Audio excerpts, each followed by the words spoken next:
who are able to fully savour it with us this occasion with the crowd inside Villa Park on a very sunny day. Some supporters have been delayed on the motorway. You may see a few empty spaces even at this stage, but we're expecting a crowd of 39,000, and they're giving the players quite a welcome in this cathedral of football in the Midlands, which has staged some 40 or more semi-final matches down the years.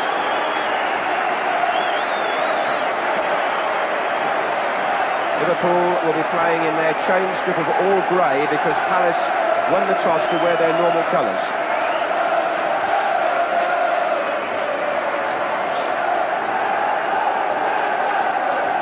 Liverpool also will have more supporters here, 23,000. They've got the whole of the right-hand end. And at the far end, the Holt end here at Villa Park, we've got some Liverpool supporters and some from Crystal Palace, who in fact have only sold 16,000 of their 18,000 allocation. That's because they sold to members only at Selhurst Park. So if you see any empty seats throughout the 90 minutes, that's the reason why. Well, the team news then first, and let's start by looking at Crystal Palace, because Steve Coppell didn't really have very much choice. 6 members of his first team squad are injured, including striker Ian Wright. Although John Salako wears the number 10 shirt, he may not play as a central striker. I think Steve's got a formation in mind that will unfold when the game gets underway. But Gary O'Reilly plays at centre-half because Jeff Hopkins is still injured. Now, as for Liverpool, Kenny Dalglish has, as expected, restored Peter Beardsley to the starting lineup. He was left out in midweek, and his other major decision concerned the fullback positions, and the vote has gone to Gary Gillespie wearing number 4 and David Burrows wearing number 3. So Barry Venison and Steve Staunton are both unlucky in the sense that they're on the bench, and Steve Nicol is still injured. Well, it's time to call in a man who was the Crystal Palace coach the last time, the only time before this, that they reached the semi-final of the FA Cup in 1976, and a man whose team are the only side to have beaten Liverpool in their last 23 games. Manager of Tottenham Hotspur, Terry Venables, what are your thoughts? Well, at the moment, I think we've got to accept the fact that it's going to be a very difficult uphill battle for Crystal Palace. But then again, the thing that they've got on their side is that nobody expects them to win. It's a very tense day, and the mere fact that no one expects them to win will make them a little more relaxed. But they've got an uphill climb, like I say. Liverpool must, for me, be the favourites. Kenny Dalglish and Steve Coppell shaking hands before the start. Do you see it as a tactical sort of match, Terry, or will it be an open game? I think Liverpool will play their normal tactics of a 4-4-2 with a lot of movement within the framework of the 4-4-2.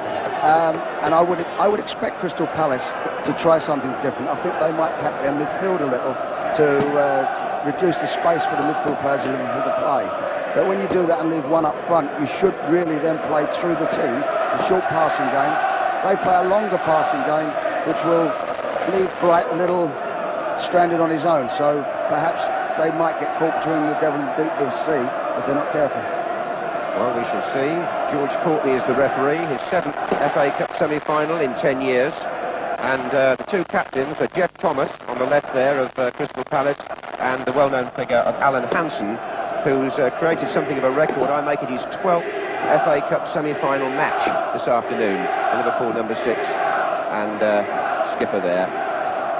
I noticed that Bob Wilson and Ray Wilkins referred to Andy Gray as a player who could be a key figure, and made the point that he had a short spell here with Aston Villa, and it's going to be interesting to see exactly where he plays in this Palace lineup today, because he's been used wide on the right mostly, but he can play as a striker or as a support player, and Palace are expecting big things of him. And there's another ex-Aston Villa player, Steve McMahon, who used to be on this patch at one time, and he was Kenny Dalglish's first signing when Kenny became the Liverpool manager. So there are at least 2 players who know the ground only too well, but indeed both clubs have played here so often that Villa Park is pretty familiar territory. It's, as I say, a fine afternoon and a feast of football coming up for you. Sure, you don't need reminding that this is just part 1. We have Lancashire Hot Pot at 3:30, and Crystal Palace in the red and blue stripes will kick off, playing in the first half from left to right. And they are, to say the least, the underdogs. 4-1 against Crystal Palace to win this match were the odds. And Liverpool, as Bob has said, are the holders and the favourites. So with some supporters still coming into the ground, George Courtney gets the semi-final underway on time. And that's Thomas forward straight away for Palace, just testing Burrows.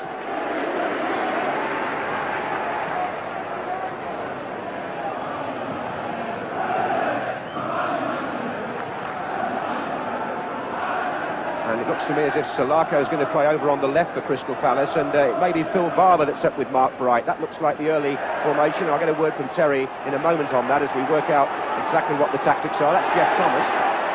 Here's Pardew with McMahon. Thomas again. And Gary Gillespie gets forward menacingly for Liverpool.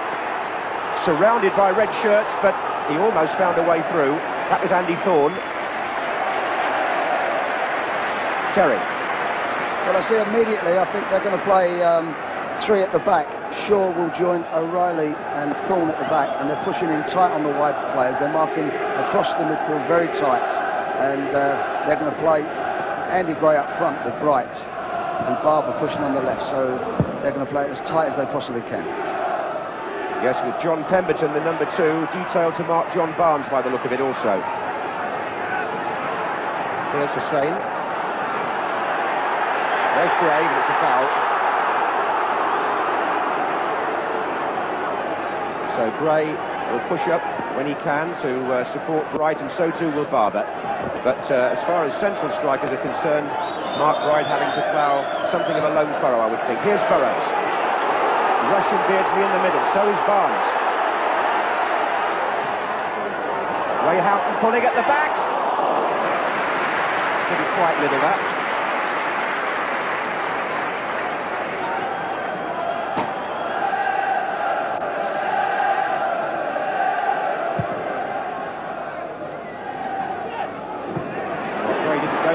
But Whelan certainly did. Here's Barnes. And that's Pardew, who's covering for Palace. I think the surprise of the tactics, John, is not that Pemberton's marking Barnes, but Salako, who usually plays up front, is playing left side against Ray Houghton. That's right. Steve Coppell, I know, was giving us a lot of thought overnight what he was going to do with his formation. And that's the way it's looking, and we'll see if it does the trick for the outsiders. Liverpool team, of course, packed with big match experience, nobody more so than Hansen here. And Glenn Hussain, who would love to play in an FA Cup final. He tells us he's watched it every year back at home in Sweden. Television. And here's a man who's played in one, Andy Thorne. He was in the Wimbledon side that beat Liverpool 2 years ago, and he's an important figure at the back today for Crystal Palace. This is Richard Shaw. Pemberton. So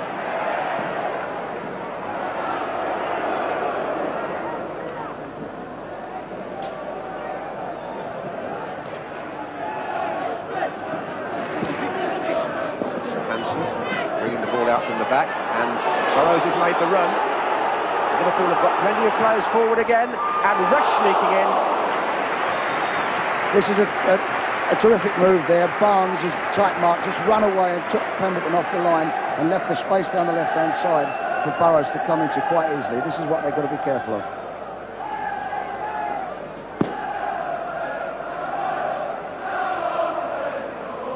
Rush was coming in on the far post, but the ball just had too much pace on it for him to reach it.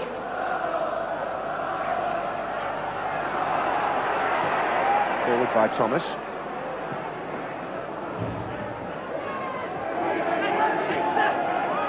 A reminder, of course, in both today's semi-finals that there will be extra time if the scores are level after 90 minutes. This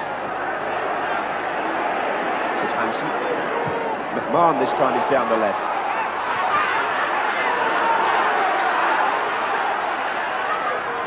Barnes. Rush coming near post now. And Houghton's there. Didn't drop for him. Nor for Whelan.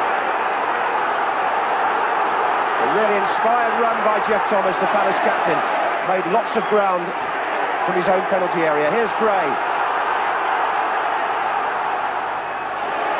Good challenge by Hansen. Now Barnes. That's Shaw. This is Barber playing on the left. In fact, Palace have got 2 or 3 naturally left-footed players in the side. There goes Bright. He's kept the ball in. Trying to find Pardew. This is Salako, number 10. Wants to find Barber again. And the referee has given the free kick against Ray Houghton. So it's a promising moment for Palace, because there is a feeling if they can get at Liverpool, it may be from set plays. And Andy Thorne and Gary O'Reilly have both gone forward. Salako to curl it in. Thorne, O'Reilly and Bright queuing up. And Andy Gray's now gone across to take over.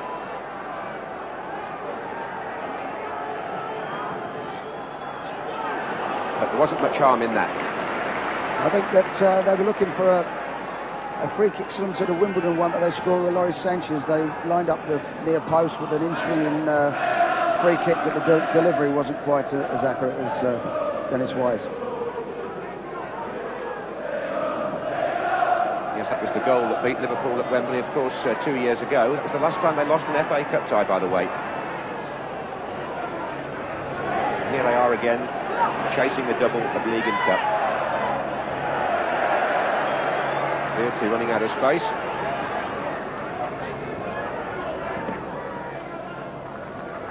And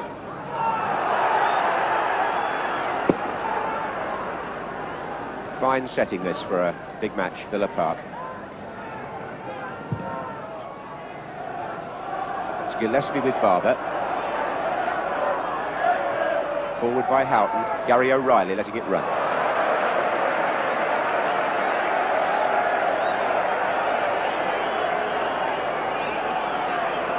Well, I think they're competing very well in the early stages of the game, Crystal Palace. They know they've got to. But just I'm concerned that they're going to pull them all over the place and get the spaces down the wide areas.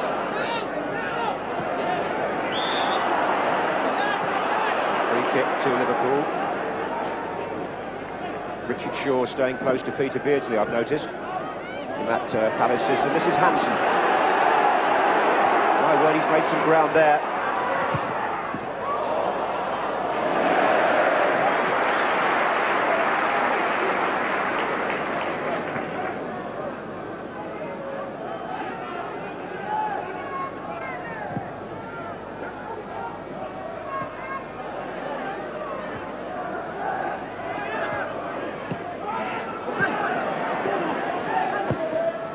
Gray.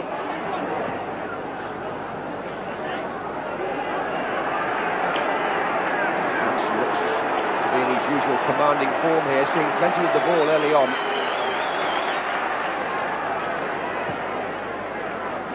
McMahon. Now it's Houghton. Gillespie's gone down the right for Liverpool.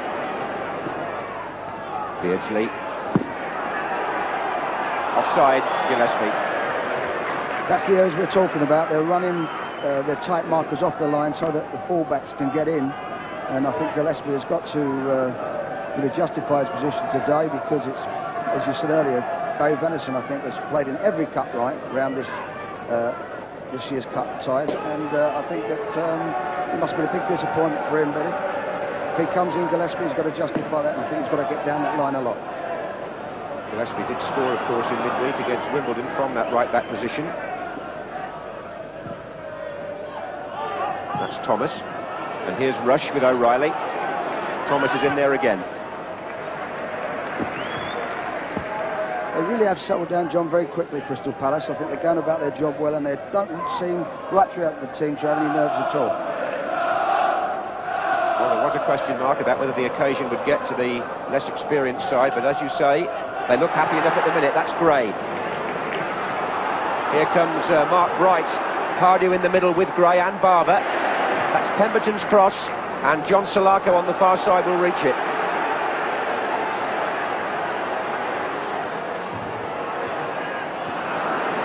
Gillespie.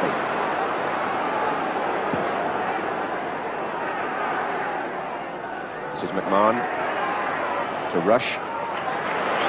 This precise Liverpool build-up, which has become so familiar. There goes Beardsley. But there's no inferiority complex about this Palace side. Although they lost 9-0 at Liverpool earlier in the season, everybody's made so much of that. It's almost had a counter-reaction, I think, in the Palace camp.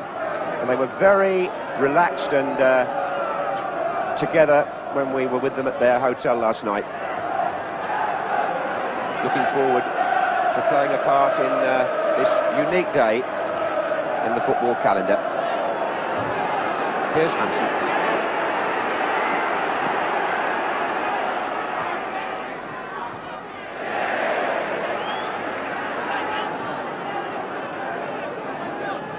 Whelan.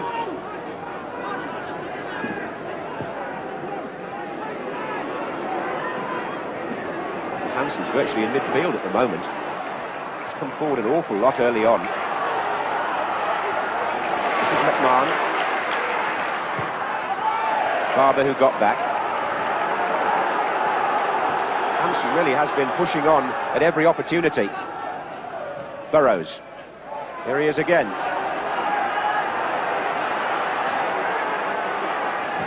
Well, he's almost a free man at the moment, Terry. Yeah, he's coming through because they're playing Bright in the middle and Barber and Gray are taking the fullbacks. So the spare man is, in actual fact, Hansen. And if the midfielder of Liverpool run forward, he will leave space for him to come through. And he's taking good little sneak positions in behind the forwards to get into good attacking positions. Well, that's obviously what Kenny Dalglish had in mind, and that's Pemberton with Barnes. Here's Beardsley. Ronnie Whelan well forward. Rush. Thomas. McMahon. Houghton. There's Sulaco. Here's Bright. Gray. He loves to run with the ball, Andy Gray, but he had too many grey shirts around him there. This is Whelan. Houghton. Andy Gray is a danger. He's very dynamic. He's a little bit hit and miss in time, a little bit inconsistent. He's inclined to go by a three or perhaps fall over the ball, but he certainly is a danger. He's up and down that field, and they've got to keep an eye on him.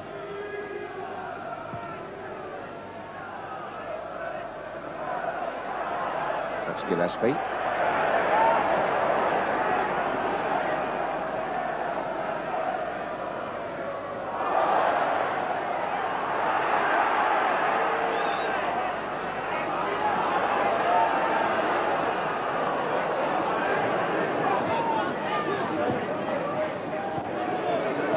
Once again, Hansen starts to build up for Liverpool. And there goes Barnes. Pemberton the marker.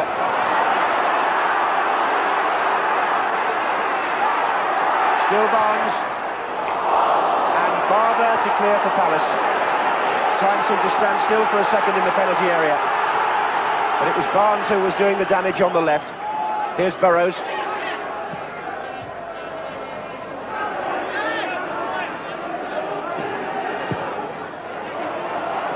This is Beardsley.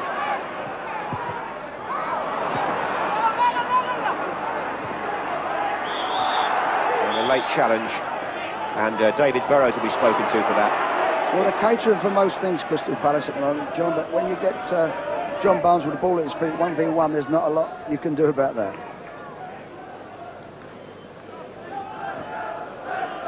Now, it's a full-time job for Pemberton this afternoon, but I know he was looking forward to it. He's not short of confidence, the right back of Crystal Palace. Here's McMahon. Pardew. And McMahon intercepting. Rush going to the left now. Onside, Ian Rush. Liverpool take the lead. And Ian Rush, the ace goal scorer, once again makes it look so easy. Palace never recovered from Pardew losing the ball in midfield to McMahon, and the penetrating pass found out the Palace defence.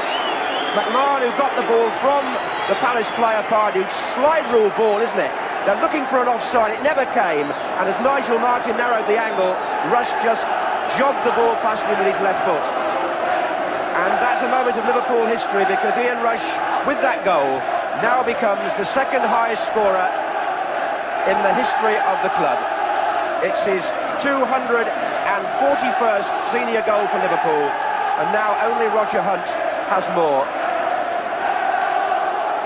It'll be very interesting, John, now to see how they go about the game from now on. They've coped fairly well, actually, until now, and they've looked as if they've coped for most things. It was a very risky thing to do, to try and play offside in that position. I didn't think it was necessary. He could have just run with him. He was going away from goal. But nevertheless, it was a great finish. Yes, it had Ian Rush written all over it, that, didn't it? This is Barnes. So the favourites take the lead. Here's Whelan. And Barnes sneaking in here. This time there is an offside flag.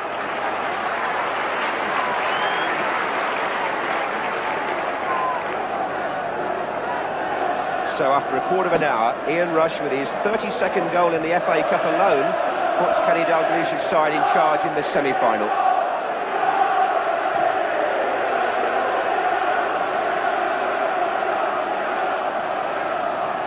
In fact, only Ian Rush, I suppose, has got a chance of reaching the all-time FA Cup scoring record. Dennis Law holds that with 41, but Rushy now has 32 in this competition. More important on the day, he's put Liverpool in front on what's always a tense occasion. And how will Palace react now? This is Barnes.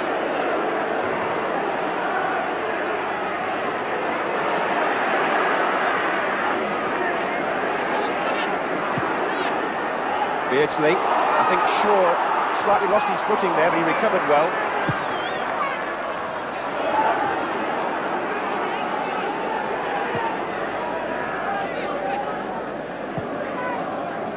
Gillespie. I think the run that Rush is making behind Thorne all the time is a constant worry to O'Reilly. He doesn't know whether to go with him or play him offside. Yes, he certainly got behind both centre-backs, didn't he, when McMahon slid that ball through. Here's McMahon again. This time O'Reilly fouls Rush, just the point you were making. I know that, with no disrespect to Gary O'Reilly, Steve Coppell was disappointed that Jeff Hopkins wasn't going to be fit for this semi-final. He's had some Achilles trouble. He's with the party, but there was no chance of him playing. And Steve really's had to pick a team here without not just Hopkins and Wright, but 4 other senior players also missing for Palace. Here's Beardsley.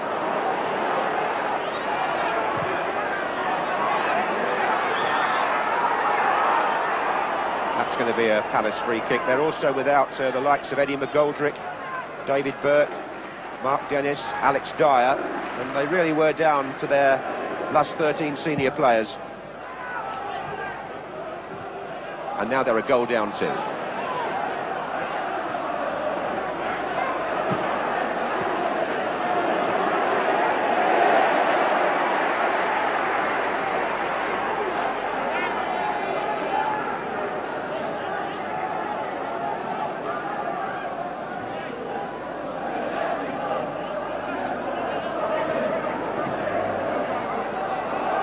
Wright's waiting in the centre, but nothing's going to come of that.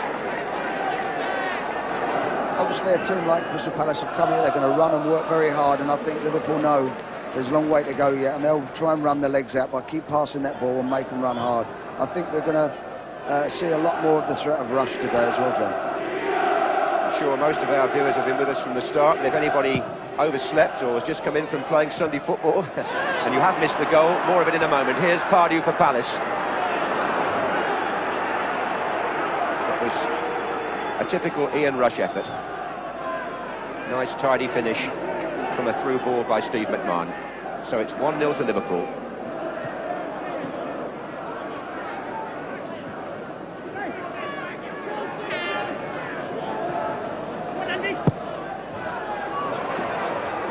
This is Beardsley.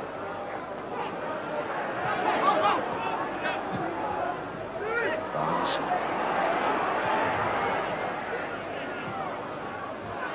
Whelan and McMahon combining in midfield, and now out to Gillespie.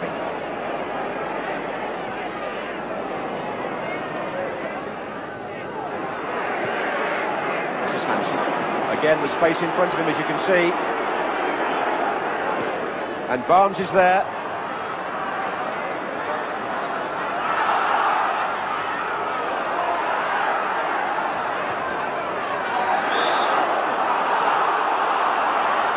Free kick to Palace.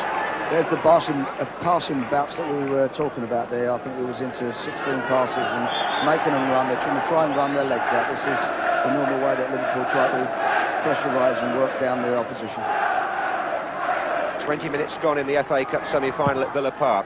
Liverpool 1, Crystal Palace 0, courtesy of Ian Rush. Free kick to Palace, foul by Hansen on Bright.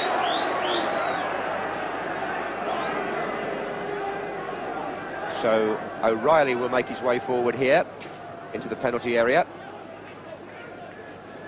Mark Bright has his arm up, and Andy Thorne will take the kick. In fact, Bright's got both arms up now, and so is O'Reilly calling for it. That was O'Reilly, but it was also Hussein. And John Salako still playing a withdrawn role on that left-hand side in this Palace formation, although we have seen him more often than not as a striker. Here's Gillespie, a bit tight with Thomas.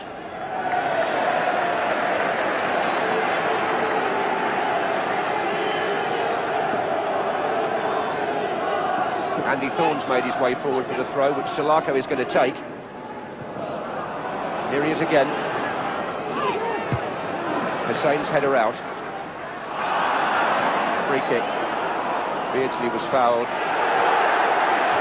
And it was Pemberton who fouled him, and Pemberton's relieved to see that the referees made them retake the free kick, because for a moment he was completely out of position, Terry.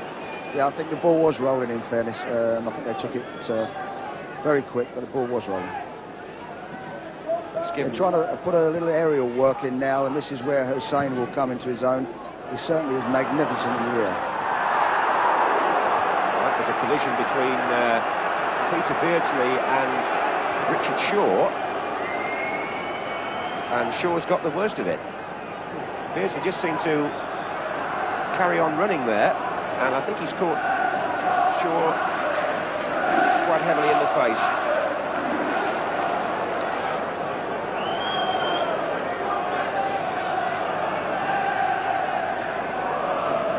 Just see as Nigel Martin comes out.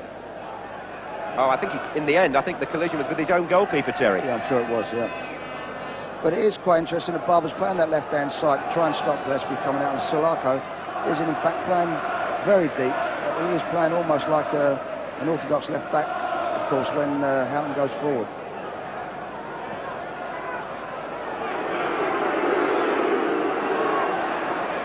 Here's Pardew. Mark Bright, he shook off Hussein there. He's got Jeff Thomas and Andy Gray coming up in the centre. If he could have got the ball in there, then Palace had a chance. It's the first time they've really threatened to open Liverpool up. Here's Salako.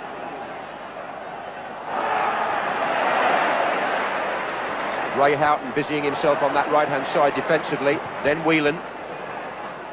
Now O'Reilly. And McMahon. Burrows. And Ian Rush seems to have gone down injured on the far side. This is Barnes still. And now it's Burrows, and there's an offside flag up, but back on the halfway line there, Terry. I think it was Ian Rush that got injured.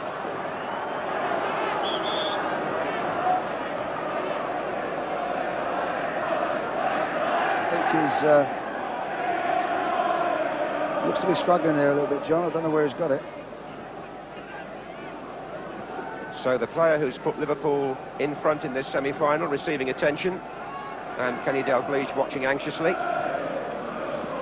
I think it's quite interesting now that Barnes and Rush and Beardsley have all made those little diagonal runs, especially along the 18-yard line there, and just like there where Beardsley was offside, and they're trying to play offside, and it's a real dangerous gamble for what they're going to win, for what they're going to lose. I think that they've got to be careful. They've already come unstuck once, and where Liverpool scored a goal. And the way he's moving today, Rush, that looks like the only way he's going to get stopped. I think he's a bit like Marco van Basten when you said the other day the only way to stop him is to tie his legs together. Or bust it between his knees, John, something like that. Well, the applause is for Ian Rush. He's back on his feet. And he seems to have this happy knack of scoring when it matters in the FA Cup, doesn't he? 2 in the final on 2 occasions. And 1 today. With 25 minutes gone at Villa Park, Liverpool lead by that goal.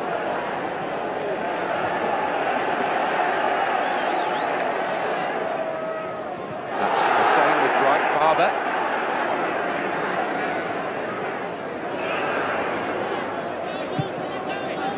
I think Palace have only ever beaten Liverpool on 1 occasion in the last 18 meetings, back in 1971 at Selhurst Park, and they've lost twice to them this season. 2-0 at Palace, and of course the 9-0 at Anfield.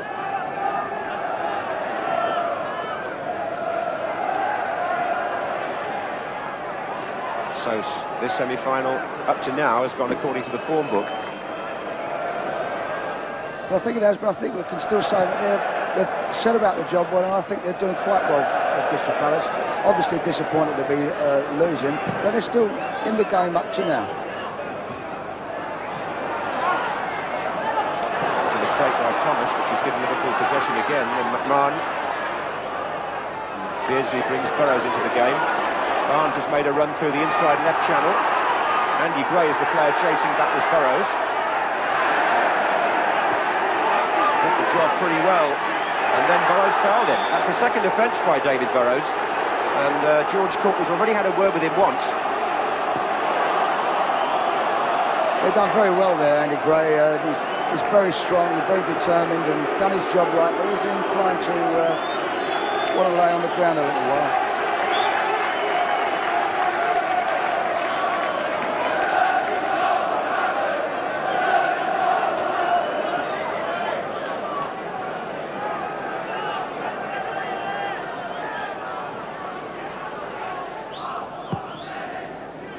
Aimed towards Mark Bright.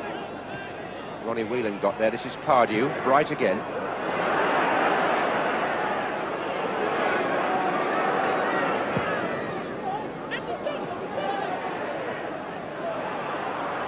And there's Hansen now with Bright, who gets the ball in, and Hussein's in trouble against Barber. It's a corner. He recovered well. Corner to Palace now. Have they got a chance with Thorne and O'Reilly going up? Thorne into the near post position, O'Reilly behind him, Bright taking the far post. That's the lineup. And O'Reilly with Grobbelaar, who punched well. But here's Salako.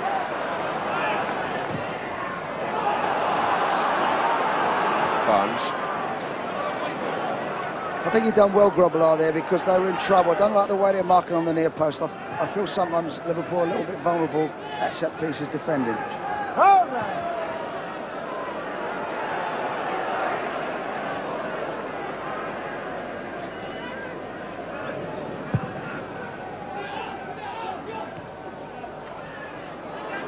For anybody just coming in late, Liverpool lead by 1-0. The scorer, Ian Rush. But a feast of football for you to look forward to today, of course.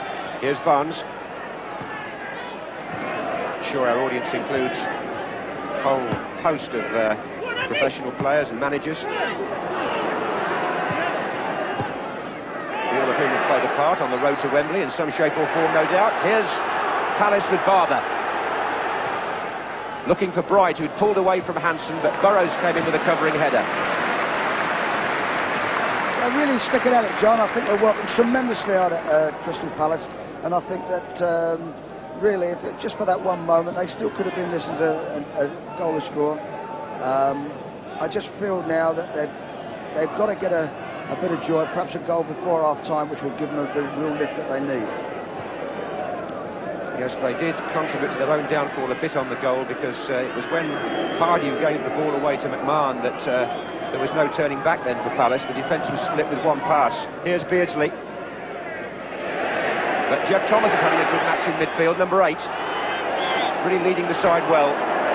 In actual fact, the passing has been quite good today, Liverpool, not quite as we expect, and they've been caught in possession quite a few times, owing to the fact that they're pressing the ball, Crystal Palace, very hard.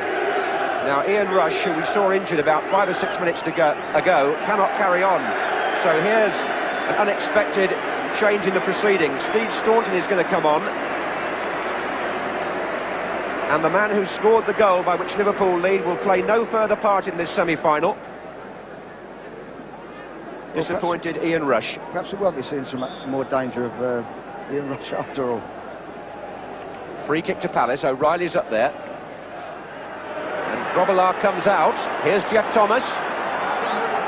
But George Courtney has whistled. Now then, let's have a look at what Liverpool are going to do. Steve Staunton is wearing 14, and he's taken up a left-hand side position in midfield, and I think that means Barnes up front with Beardsley, don't you, Terry? Without a shadow of a doubt, yes.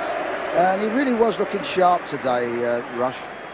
And I think he was going to give him... They won't be sorry he's gone off, I shouldn't think.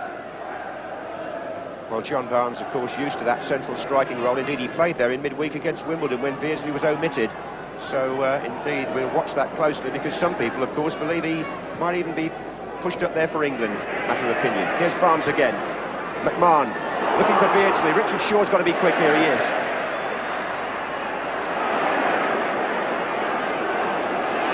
This is Barber. And Bright makes the run, and it just dropped for Grobbelaar. What's interesting, John, is that Pemberton's gone with Barnes and playing centre-half, and O'Reilly's coming out here and playing against Staunton. That's a real surprise to me. Well, that was Staunton who knocked that ball into Barnes. And Ray Houghton's made a dangerous run from outside right, and Andy Thorne covered. I understand it's a rib injury that has forced Ian Rush out of the action. And Liverpool having to press one of their substitutes into service, and Barnes into a new position.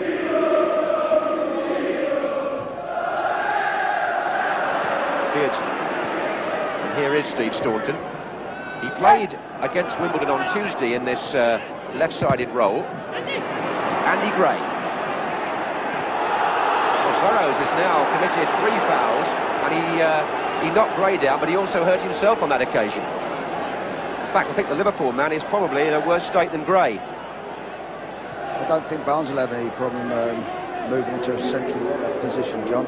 I just feel that O'Reilly might feel a bit more strange going out to the right back to Mark Staunton.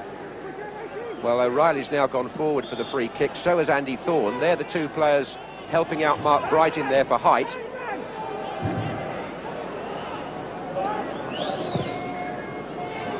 And O'Reilly's there, but there's some pushing and shoving, and it's a free kick.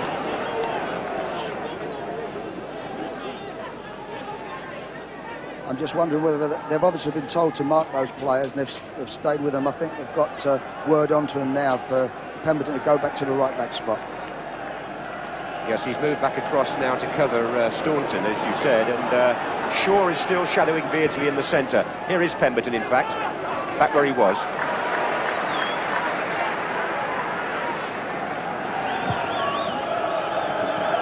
Well, Ian Rush certainly left his impression on the semi-final before he was forced off with that injury, because he's the scorer of the only goal so far as Liverpool lead Crystal Palace here at Villa Park.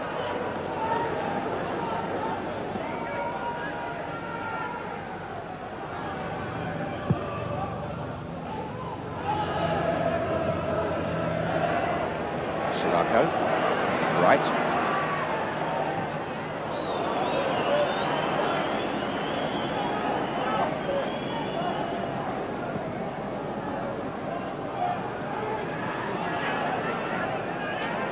This is Houghton.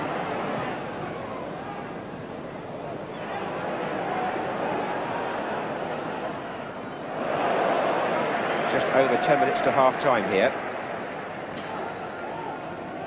As you can see, there are a few empty seats on that far side. That's because, as I said, Palace didn't sell their full allocation of tickets because they were restricted to members only. So the crowd will probably be a little below 40,000. Kenny Dalglish's club took up their full allocation.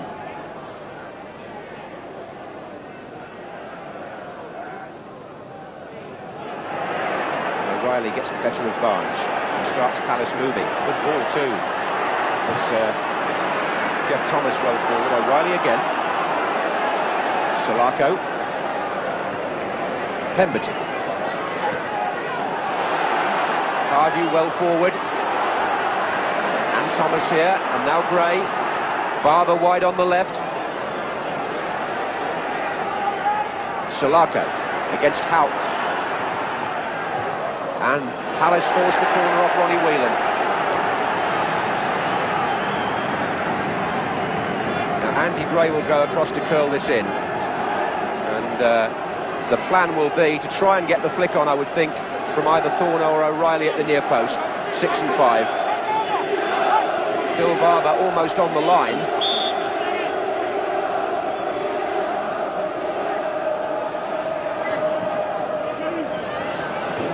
And it came off Gary Gillespie in the end, who was defending there on the near post. This is short.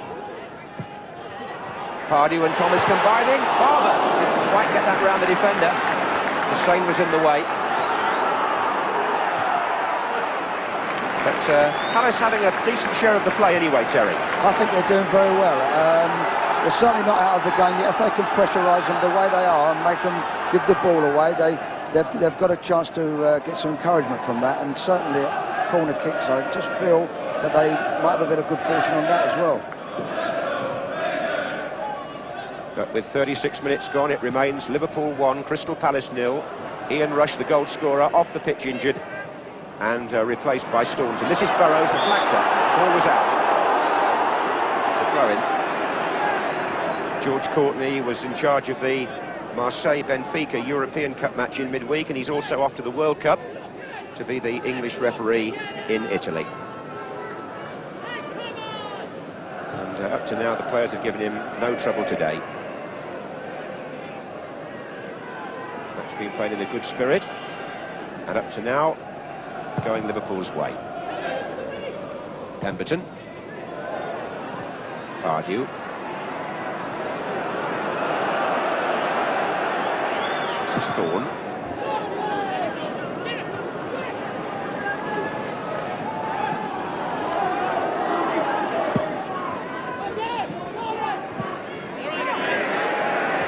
Pardew did well there against Barnes and Whelan. This is Bright back to Pardew. Barber's over to his left. But it's Salako he tries to find, and it's a Liverpool throw. And again, Palace running out of possession. Whelan.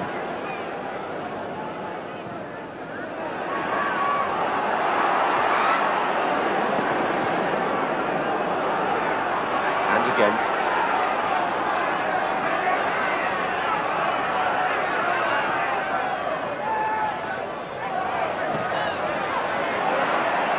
McMahon picks up the loose ball. It was from Salako that it came to him. This is Gillespie.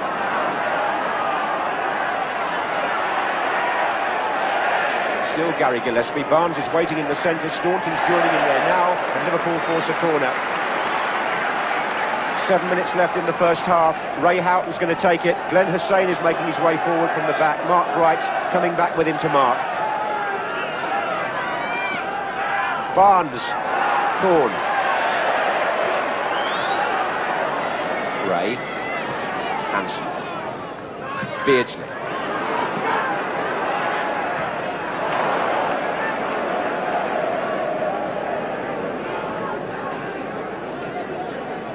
Just one stop away from Wembley.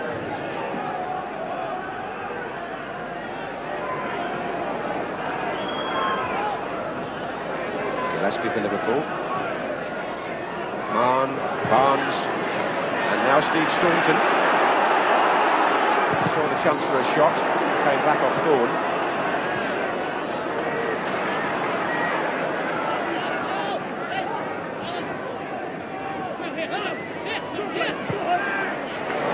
Burrows.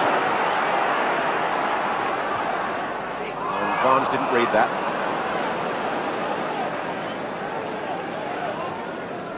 Wasn't expecting that ball delivered where it was by Burrows.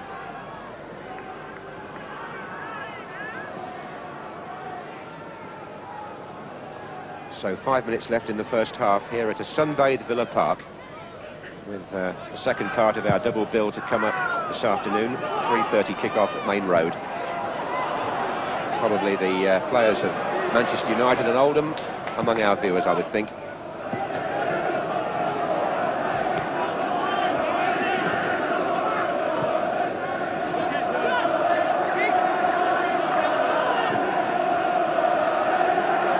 Right. He had two to beat there. And Alan Hansen gives away the corner, which will give Palace some hope. Barber will go across to take it.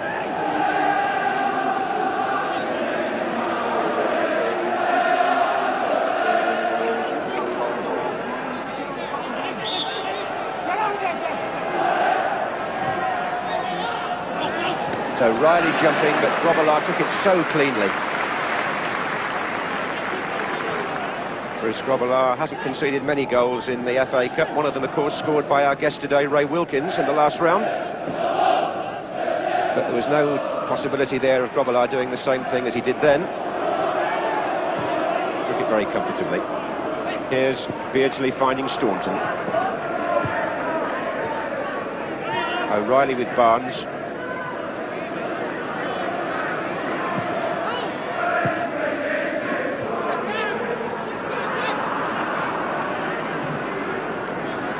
There's 4 minutes left in the first half. Liverpool lead 1-0. McMahon, the man whose pass provided rush with that opening. Now Gillespie. Thorne with Barnes.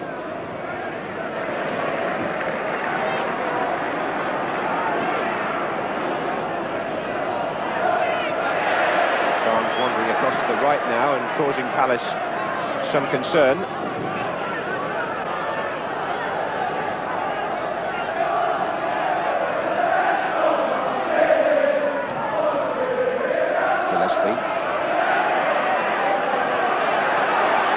And Staunton's offside. He's offside. That's that same run again there, John. They're just trying to get across the back of the defence. And he did look offside, mate.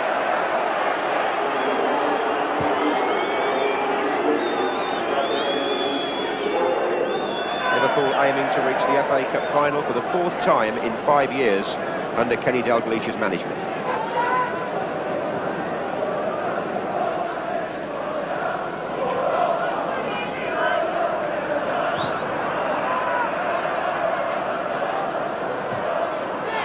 This is Pemberton for Palace.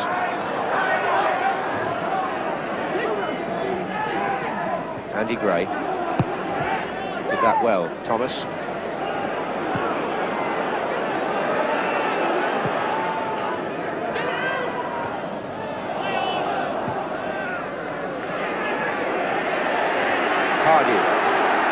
Barber. Salako out left. Bright waiting in the centre for a cross. Wasn't a good enough one. Hansen found McMahon. This is where Liverpool sometimes can be so dangerous. Barnes. Palace are getting players back now, but the run is by Peter Beardsley. The same run behind the central defenders. Nobody to his right first, and he had to hold on. Staunton. Now they opened it up again now. McMahon. Well, the shot was always on there. So what's your overall feeling about this half, Terry? I think it's been a good game. I think that Crystal Palace have done very well. They've caught Liverpool continuously in possession, which is not always a very easy thing to do. They've worked very hard. I think the two midfield players have competed against McMahon and Whelan very, very well, and Thorne was organised well at the back. But Liverpool lead 1-0, and although the man who scored the goal is off the pitch now injured, it's difficult in some circumstances to see Liverpool letting a game go when they have the chance to take a grip on it. We shall see. There's a minute left in the first half, so there is quite a long way to go. And as you rightly said, Terry, Palace haven't folded after that goal. They've had a decent share of the proceedings territorially. Here's Pardew. Thomas. Thorne.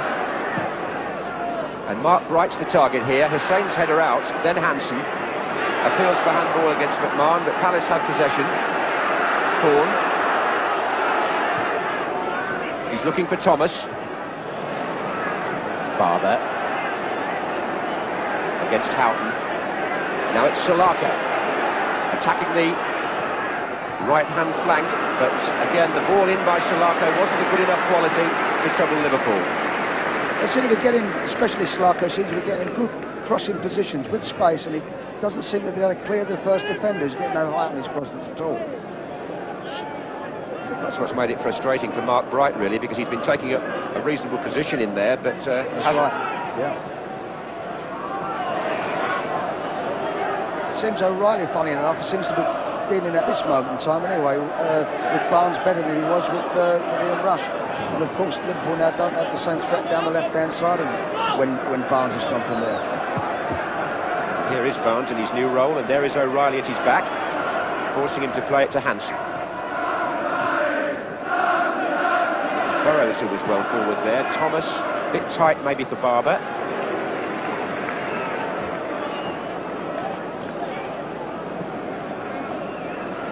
So we're in time added on for stoppages at the end of the first half in this first FA Cup semi-final of the day.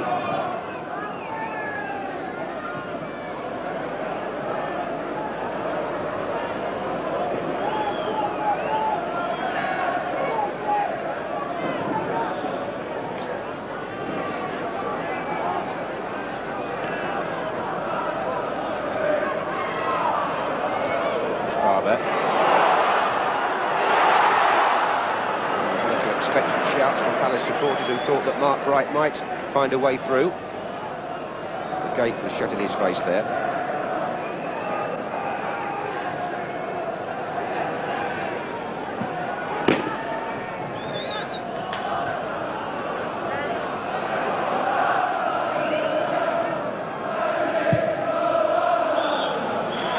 So the first half draws to a close with Liverpool, the holders and favourites, leading in this FA Cup semi-final. A goal scored on 15 minutes by Ian Rush, which puts Kenny Dalglish in good heart, although Rush's injury soon afterwards meant a substitution. But the man who made the goal with a precise pass from midfield was Steve McMahon, and it's that moment really which separates the two teams, and that alone at half-time, as in this bright sunshine they go back to their dressing rooms with the score: Liverpool 1, Crystal Palace 0. Well, Ray, I think Palace will be quite relieved that they're back in the game after an ominous first 30 minutes. That's right. I think the first 30 minutes Liverpool were quite majestic in actual fact, but their passing of the ball and the movement off the ball was wonderful to watch. Palace just weren't at the races, really. The last 15 minutes they've actually come back in the game, but I honestly feel they've got to try and get the ball in the Liverpool box as much as possible and follow up and play on the second ball. We'll talk a little bit more just very shortly, but meanwhile we're just going off to the newsroom just for a few moments. I'm Moira Stewart. He really will be happy just to be one down. That's right, Bob. I honestly felt they'd come out as soon as the whistle went, put Liverpool under an enormous amount of pressure. They didn't. They allowed Liverpool to play with the ball, and I think their big mistake is they're allowing Alan Hansen to have the ball too much. He's having a magnificent game. Well, I think majestic's the only word I can find to describe Alan Hansen's performance. His passing of the ball is quite phenomenal, and he's created so many opportunities for Liverpool. Steve McMahon played a big part in the goal. Yes, he did. He actually gave the ball away to Steve McMahon initially, and then intercepts the pass played there, I think, by Thomas. But when you've got guys running off the ball such as Ian Rush does here, he sees McMahon bringing the ball forward, and the timing of the run was quite fantastic. That's Ian Rush right back to his best, Ray, isn't That's it? right. I thought Ian Rush looked very, very sharp, Bob, before he got that injury, and unfortunately he's had to lead the game. As you say, it's the timing of Rush's run there in the middle of the picture. Yes, that's right. I think that's the trademark of Liverpool. They're running off the ball. Every time a Liverpool player has possession of the ball, he's got 2 or 3 options, and I think that's the difference. Palace don't seem to have people with the options that Liverpool players have. Yes. But I think you've got to put it down to hard work, Bob. They're prepared to work very hard, Liverpool, and they're running off the ball's fantastic.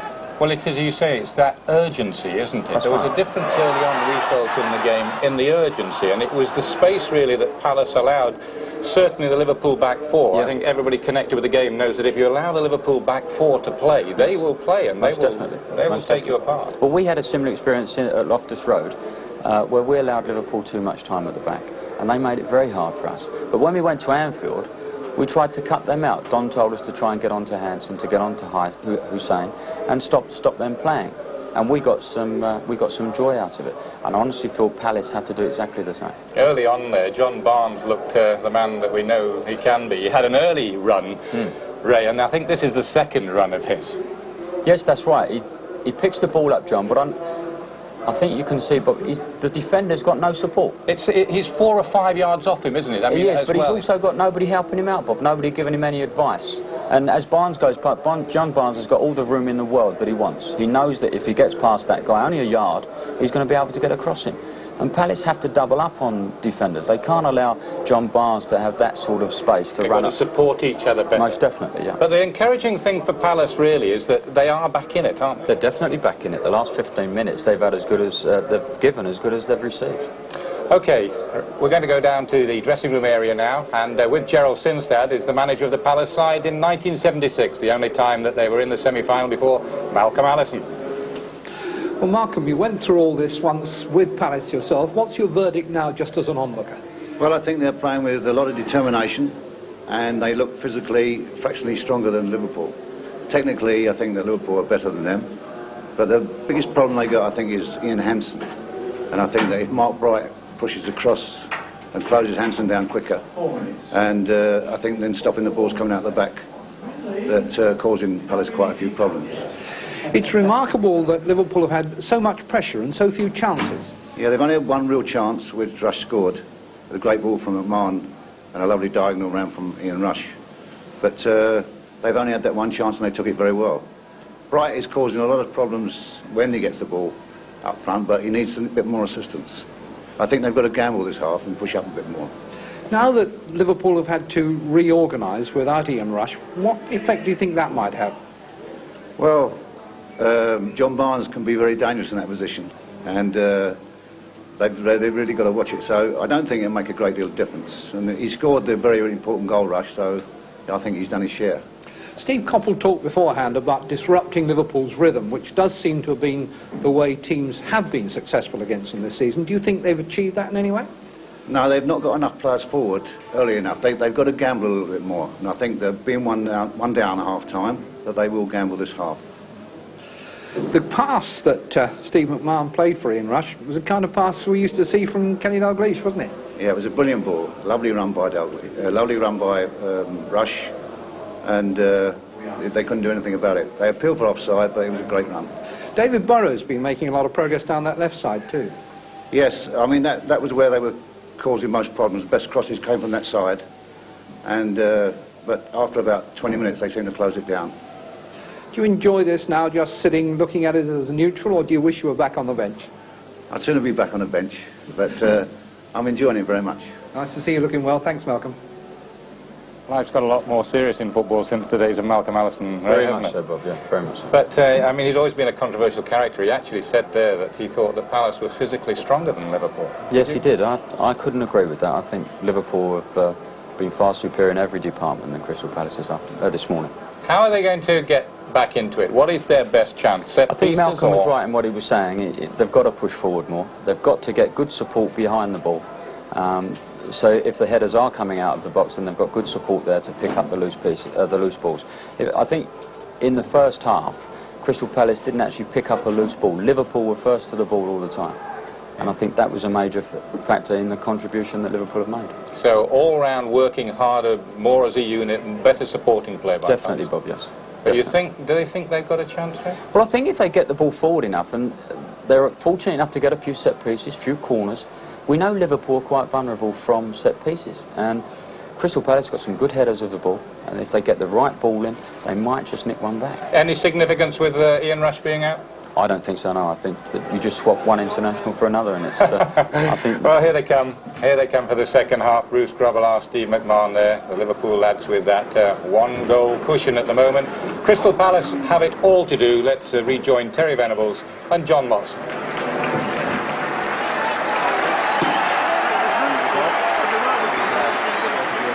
time for a cup of tea, maybe. Can now look forward to the second half of this match, and later on today, not to need another reminder, I'm sure, the second semi-final at Main Road. The half-time interval did give us both a chance to look at the goal again, didn't it, Terry? And any suggestion of offside was certainly wiped out when we saw it from that angle, because Rush timed his run perfectly, didn't he? No question at all. Thorne, who liked to have been a little bit deeper and be behind his other two central defenders, was caught on his feet there flat, and I think that McMahon was able to play it past him. Rush made a good diagonal ball run behind him, and I think that O'Reilly just got caught flat also, and I think he just tried to appeal for offside, really, at the last second. And while you've been talking, we've seen that Barry Venison is on at right back in place of Gary Gillespie, so Liverpool have now used both their substitutes at this comparatively early stage. Palace haven't used either of theirs yet, and we'll check on that too as they come out, but Rudy Hedman there is one of them. And the injuries that Liverpool have picked up have obviously meant reorganisation and an opportunity earlier, I suppose, than either Venison or Staunton expected, Terry. I think you're right. I mean, he has played in every round. It looks like he's going to continue that run.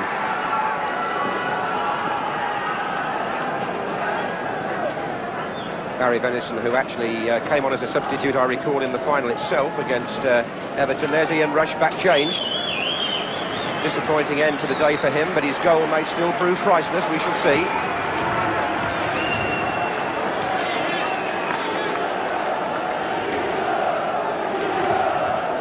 We mentioned Alan Hansen there at half-time.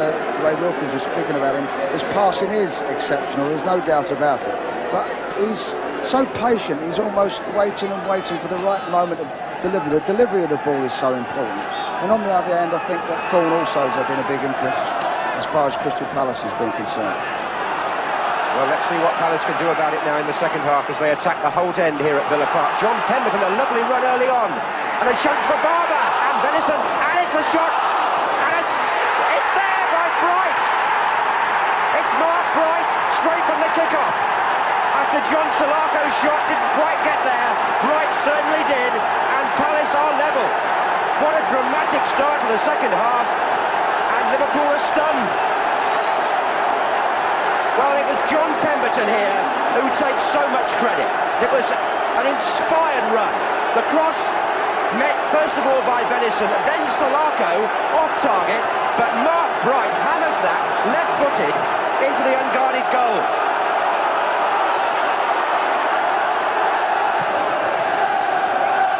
Well, what a start to the second half for Crystal Palace. They are level, and Steve Coppell is back in business. When the play dies down, Terry, I'll get your reaction, but the way Palace have started the half, I'm not quite sure what's going to happen next. Here's Beardsley.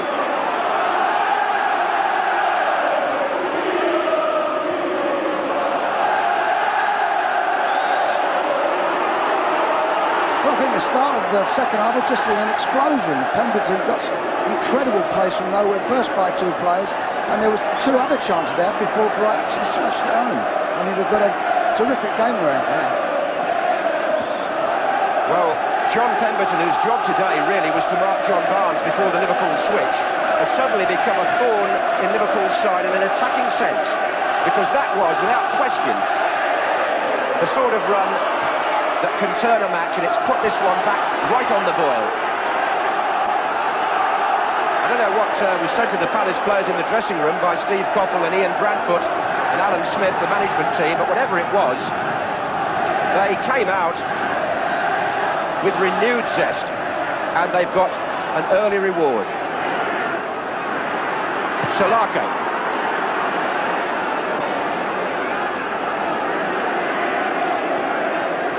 This is Staunton.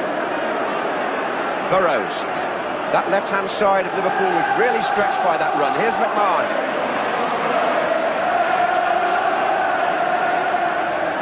Whelan.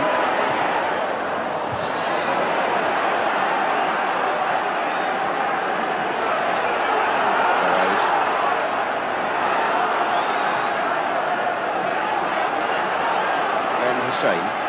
to Barry Venison, whose first duty when he came on was really to try and stop that Palace attack. He was close to Barber on the cross. That fell for Solako in the end. And that's a foul by Venison on Barber. Quite a stiff challenge in actual fact. It gives Terry Venables a chance to reflect on the way this semi-final has turned. Well, it really has exploded, and I think that we've got 40-odd minutes ahead of us. I think that we're going to be terrific. Pemberton, I mean, I didn't know where he came from. The pace he showed was fantastic, John, wasn't it? Yes, he just seemed to make up his mind to make that run right from the kick-off, and Liverpool just seemed to be caught out by it, didn't they, on that flank? That's right. He's a great lad off the pitch, John Pemberton. He's had, as many of Steve Coppell's players have, experience in the lower divisions at the places like Rochdale and Crewe. Being part of this occasion means so much to him, and he seemed to just suddenly make up his mind. He wanted to leave his impression on the semi-final. But they certainly haven't shown any nerves. They look like they're loving every minute at the moment. Bright jumping again, and there's Barber, and there's Andy Gray, and nearly Pardew, but Staunton was there.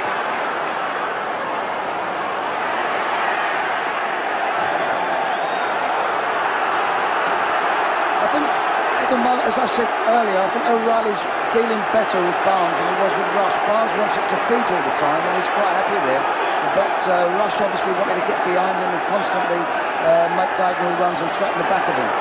Andy Gray has got a low flash point actually at times, and he got involved there with a couple of Liverpool players, and George Courtney having to administer his first serious lecture of this semi-final. He's a volatile character, Andy Gray, but he's very talented. And Jeff Thomas, the captain, may have to go forward and just also receive a warning word on behalf of his team, because George Courtney is determined to keep this under the calm control that he had in the first half. We've been playing 5 minutes in the second, and it's Liverpool 1, Crystal Palace 1. And if you were making a cup of tea and taking rather a long time over it, I suppose you could conceivably have missed the goal before you got back in front of the television. Well, Liverpool were just caught completely cold, weren't they? I think they were still having a cup of tea in front of the television. Well, and it's put this game back in the balance, and from the neutral point of view, who's complaining? And he might be wondering now whether that goal he scored is going to prove as important after all. On by Barnes.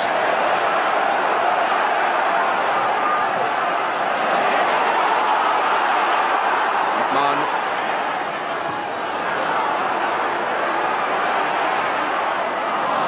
This is Barber. And there's a late challenge there. A late challenge there. Steve McMahon got involved with Phil Barber, and that was after the ball had gone.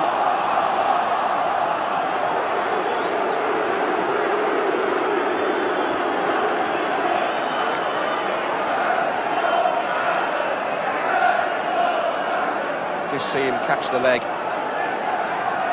Mind you, the game's played so fast these days, quite often those look worse than they really are. Unless you're on the receiving end of it, John. That's a fair point, isn't it? Anyway, Barber's all right, I'm pleased to say. And Palace are all right at the moment. It's their supporters who are celebrating with chants of Eagles, Eagles, which of course is the club nickname.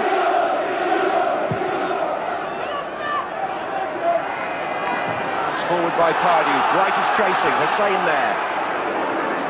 And just a reminder again, if you hadn't heard me the first time, there would be extra time today if this was a draw at 90 minutes. And of course in the other semi-final too. And Houghton gets away from McMahon's pass and completely slices his shot.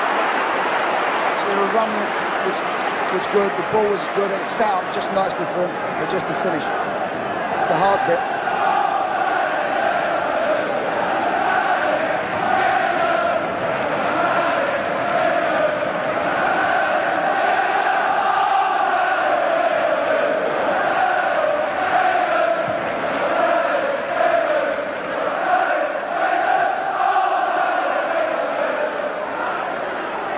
So the underdogs of Crystal Palace coming out for the second half, full of fire and pulling the tie round straight away.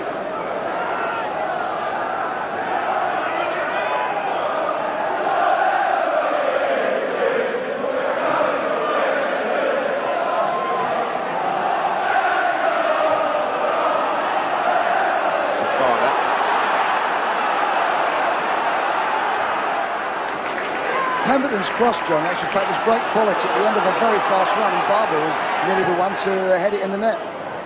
Yes, he was, and Salaka was there too, wasn't he? It bore out Malcolm Allison's point, really, that they wanted a few more players supporting in the penalty area. Well, they certainly got that. They did support quick, they did gamble, and the gamble did pay off.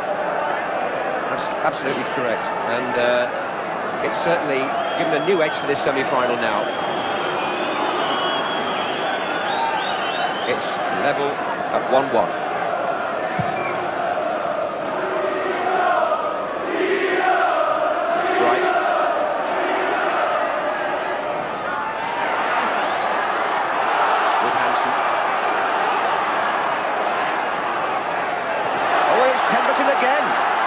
This time the cross wasn't good, but again there were three players waiting for it.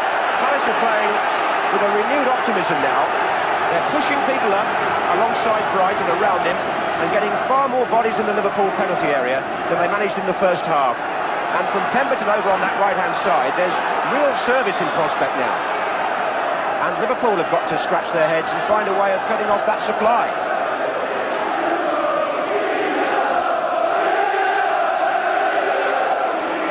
O'Reilly's up, so are two defenders, Staunton. And of course the calming influence of Gillespie also missing now in that Liverpool defence, remember. And he looked offside, but he's not, it's Bright. The ball's out now.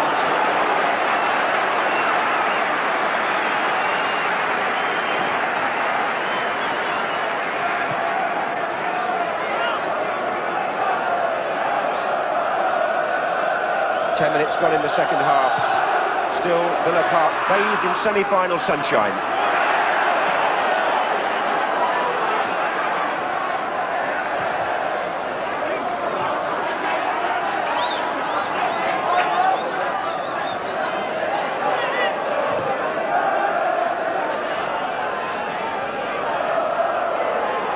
Alan Hansen. Majestic was the word Ray Wilkins used to describe the Liverpool captain, but I don't think he was expecting that the second half would start quite like that. Here's Venison.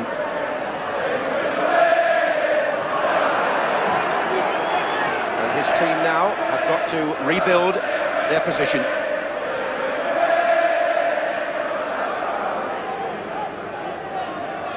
And just for a moment, a quiet time for Nigel Martin. He's been pretty well protected, really, apart from the goal.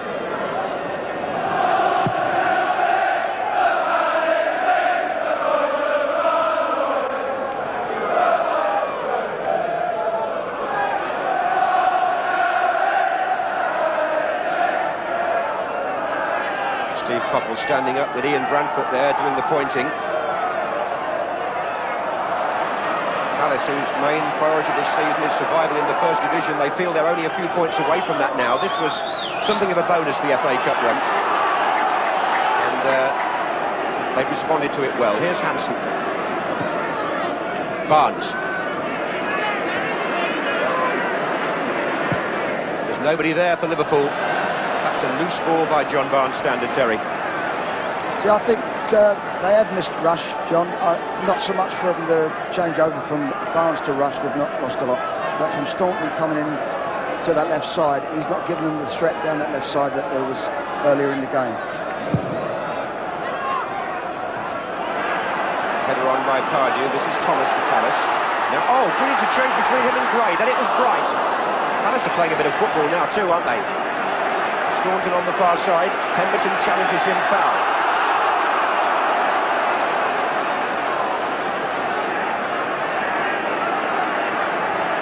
Pemberton again was the player making strides down that flank, and he's getting some space. Staunton and Burrows have got to keep their wits about them over there now.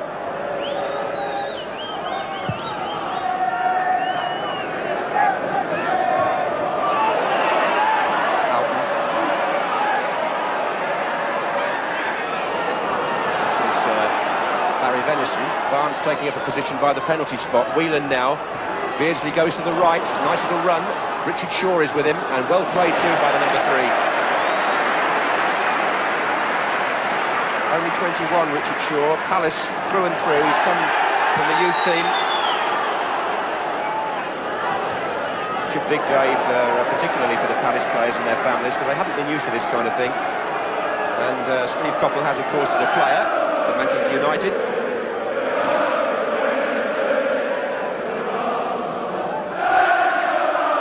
At the moment, John, it looks like Crystal Palace are relishing the day so far more than Liverpool. Liverpool can't get their passing movements together, and they have actually done what Stevie Coppell wanted. They have broke the rhythm down.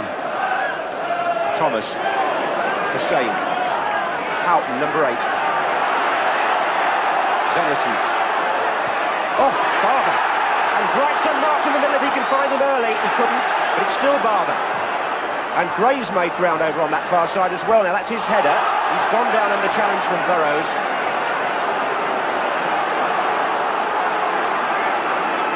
It was a mistake initially by Venison that put Barber in. And Mark Bright, just for a moment there, was completely clear in the middle. I don't know where the central defenders were in that split second, but here's one of them now. It's Hansen. Houghton. Beardsley. Liverpool's passing game seems to, as you just said, have broken down. What they're prepared to do, Crystal Palace, is not just go towards the ball and stand off 4 or 5 yards. They're getting very close to the ball and putting the Liverpool players very much under pressure. Well, that was the way that certain people felt they should play against Kenny Dalglish's team, and it's working at the moment. Hansen's header gives Palace more possession.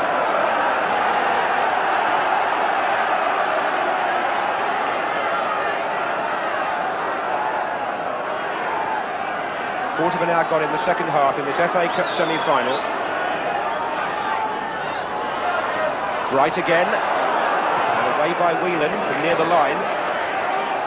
Thomas. Liverpool have a lot of defending to do at present, and they're not doing it with a great deal of composure, I would have to say. Barry Venison there getting into a real mix-up.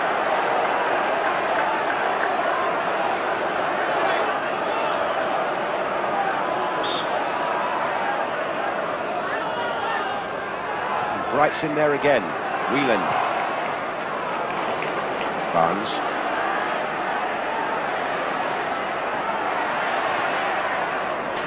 It's chested down by Staunton for Burrows. McMahon is the player on the left wing. Andy Thorne is the defender.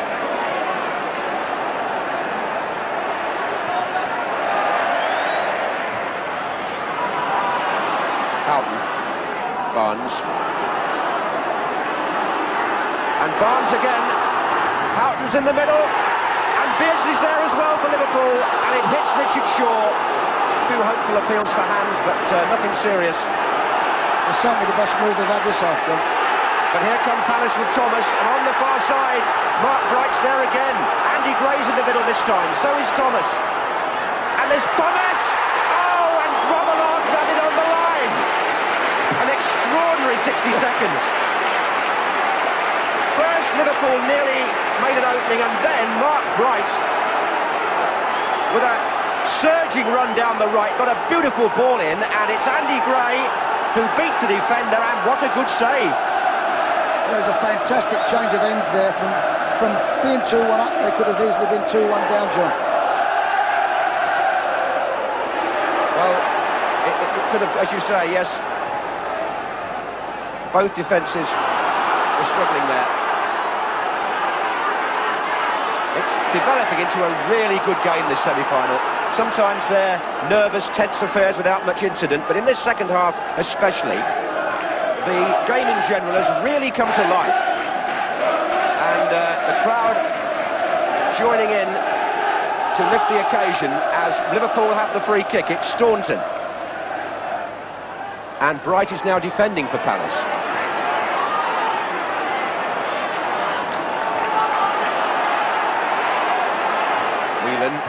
Hussein, Beardsley.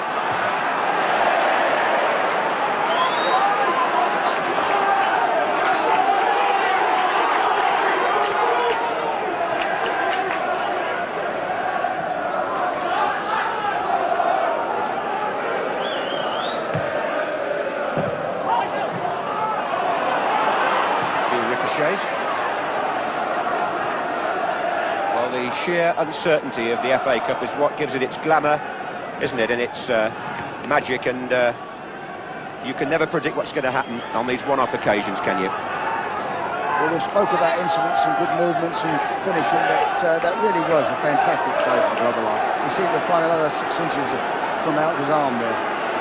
Yes, it was a typical example of what good reactions he has, wasn't it? And Palace had done well again to get people forward in the box. Gray it was who nearly scored. Now it's Hussein getting forward for Liverpool, but falling over in the process. And Jeff Thomas finds Phil Barber.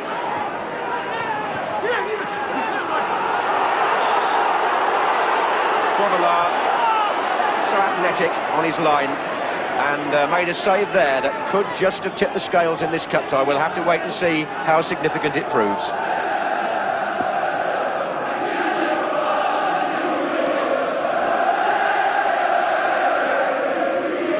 Sure, Nigel Martin would have admired it from the other end.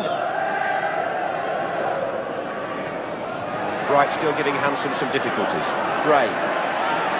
Oh, what a good back heel. John Pemberton, I think, taken by surprise, but he's fought so well to win it back. Now McMahon for Liverpool. Forward by Staunton. O'Reilly is with Barnes.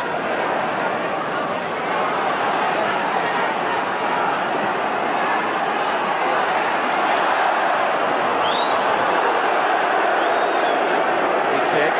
And George Courtney wants a word. It's Ronnie Whelan who's in trouble.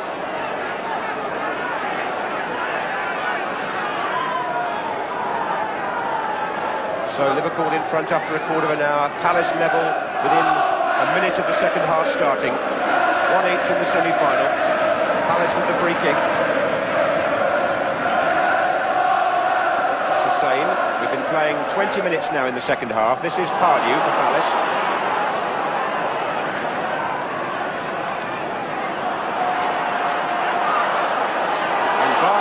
From Beardsley, look at McMahon in space. It's McMahon for Liverpool, forward run, Nigel Martin doing precisely the right thing, getting out the full 18 yards to block Steve McMahon. And here Palace were really opened up. Beardsley into Barnes, McMahon is starting his run now, nobody with him, and Martin is there to make a very telling save. So both goalkeepers have now excelled themselves in this very exciting period of play.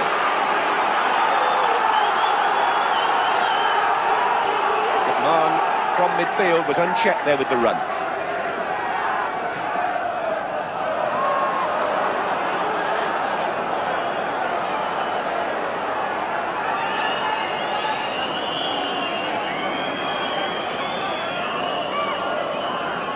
Well, will we be having extra time, I wonder? Nearly halfway through the second half, one each. Hansen for Liverpool, off Pemberton again. Hansen got a second chance to find Staunton. And now Barnes, onside. Houghton and Beardsley making runs to his right. Good block by Andy Thorne, who was covering O'Reilly. This is Hansen. Whelan. Oh, good play by Barnes. Whelan!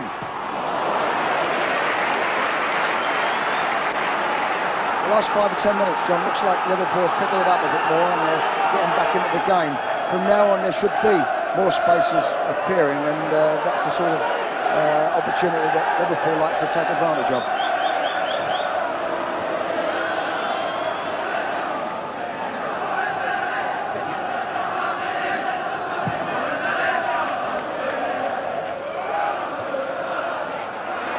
Andy Gray. That was David Burrows who he collided with.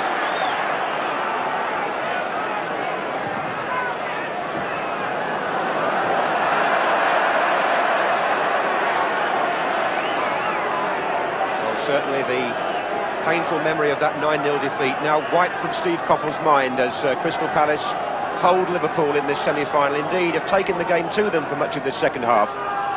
But as Terry Venables says, Liverpool showing in the last 5 minutes that there's a resilient edge to them that we know all about.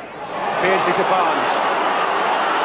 And the Flair players beginning to get into the game a bit now. Barnes and Beardsley. Forcing Andy Thorne across.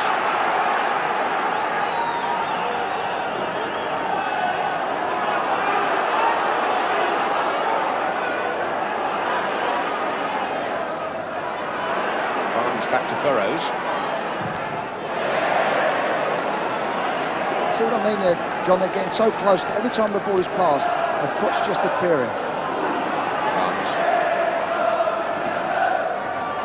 And there were three of them round him there. This is Gray. Thomas. Mann. Good tackle. Free kick. Quickly taken. Barnes.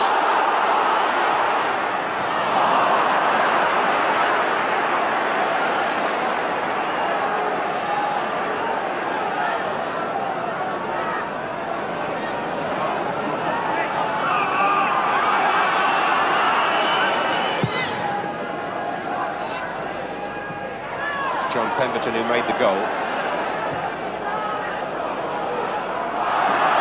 That's a foul. Alan Hansen on Mark Bright. And free kick to Palace, which puts them in a bit of danger. They've got Gary O'Reilly, I know, just going forward to help Bright in there. And now they've waved Andy Thorne up as well. Andy Gray has placed the ball. That's his cross. And Bright's there. O'Reilly's there! And Palace! Are they in front? Yes, they are! Liverpool stood there and could really not believe it. And Gary O'Reilly from the back found room in the penalty area. And from the set play, which people felt would be a Palace strength, or maybe a Liverpool weakness, O'Reilly drives the ball past Grobbelaar, and just for a moment the whole crowd seemed to freeze. But it was a good goal, and it's 2-1 Palace. Well, there was a set piece that we was talking about. They certainly do look vulnerable. Staunton had first chance to clear it and missed it completely. And I think that Malcolm Harrison's point about being physically stronger, I wouldn't say is necessarily correct throughout the side, but certainly in the back four, they look, and the central defence, they look to have appeared a little tired, I think. Well, let's just gather our thoughts, because Gary O'Reilly has enabled Crystal Palace to come from 1-0 down in this semi-final to lead 2-1 against the holders and the hot favourites. What a story we could have in the making here, but this is Barnes for Liverpool. O'Reilly's now got to mark him. Cardew is back there. Well, opportunity beckons Crystal Palace, the underdogs. Kenny Dalglish now is the worried man.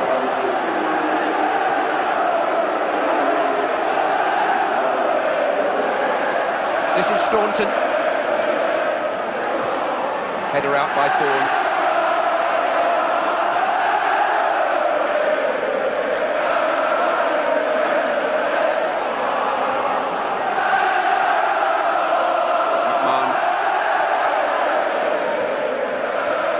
Gary O'Reilly, who played in the 9-0, that's his first goal of the season. He wouldn't have been playing if Jeff Hopkins had been fit. What a story that could be. Beardsley to Houghton. That's Venison's cross. They're appealing for offside, and it is. Well, from the other side of the ground, you can get an idea of how Andy Gray's kick caused confusion. Bright was in there first, but that's O'Reilly's thundering shot with the right foot from close range. 2-1 to Palace.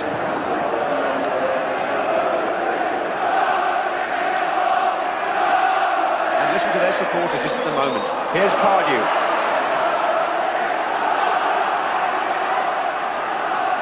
Is there going to be an upset, or will Liverpool, with all this experience of the big occasion, come late in the game as they've done so often before? You can never, ever rule them out.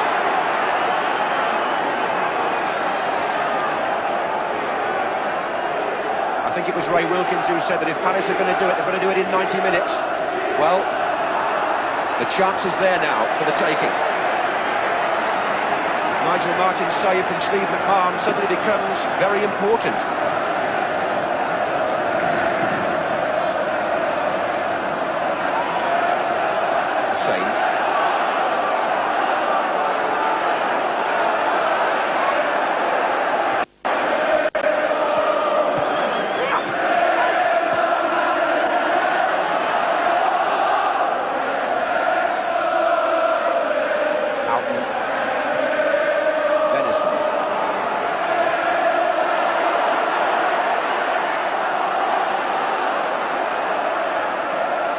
Burrows coming up for Liverpool. Now Staunton. Barnes. O'Reilly. George Court's got a close view. Corner. Beardsley's gone across to take it. And Glenn Hussein is up in the penalty area. Barnes and Staunton are taking up near post positions. And it was cleared by Phil Barber, defending at the near post. Not the sort of delivery Beardsley really wanted to get in there, but he's got another chance now.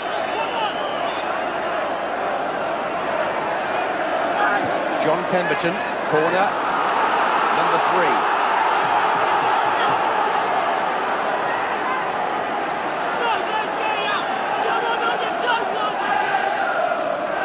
Barnes is in there, Whelan's in there, and Barnes again! Oh, and away! Almost on the line. Jeff Thomas, I think. The captain, corner again. Barnes again, and this time it will be claimed. It was a vital clearance, and I'm pretty certain it was Jeff Thomas behind Nigel Martin who got the ball away from danger.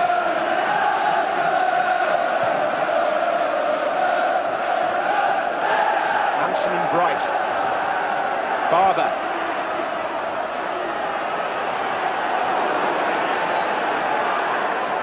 Just over a quarter of an hour of the 90 minutes remaining. I put it that way because, of course, if Liverpool were to equalise now, we could well be on to extra time.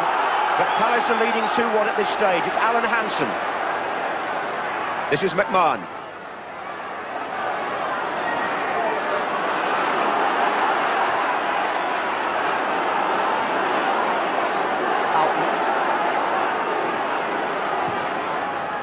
Barnes is hovering there. Oh, it's Burrows! What a save by Martin! But was he offside anyway? I've got a feeling there may have been a flag. But Martin didn't know that, did he? He had to make the save, and how well he did it. Burrows held his head in despair, but I think when he looked across, he may have been flagged offside.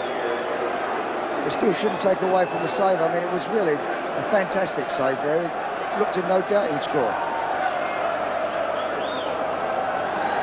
Yes, the arms were up and so was the flag. But it was a warning to Palace because Burrows got himself into a very advanced position there, which Liverpool, of course, have got to do now. They've got to start taking risks with deeper players. There are 14 minutes left in this FA Cup semi-final if the score stays this way. And those supporters in the background on that side, Palace following, certainly hope it does.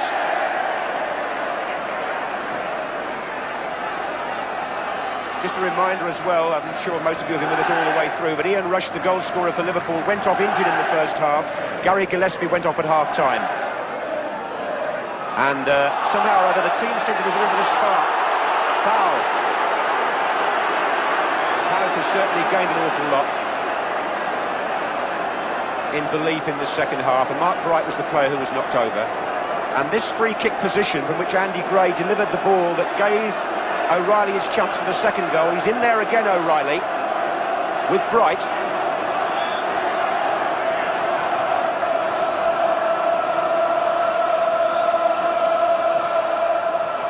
And Jeff Thomas falls over with Barry Venison, and in fact Liverpool are given a free kick in the penalty area.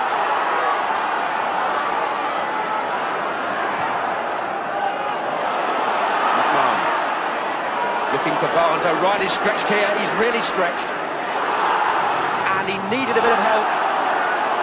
A corner's been given. He felt he was pushed, Gary O'Reilly, but I think he struggled a bit to match Barnes' pace, to be honest.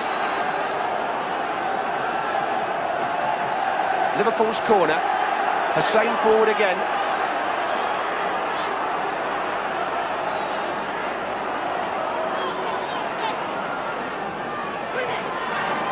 Two against Barnes on the near post. This is where he made the goal for England, of course, against Brazil from a corner like that. Staunton.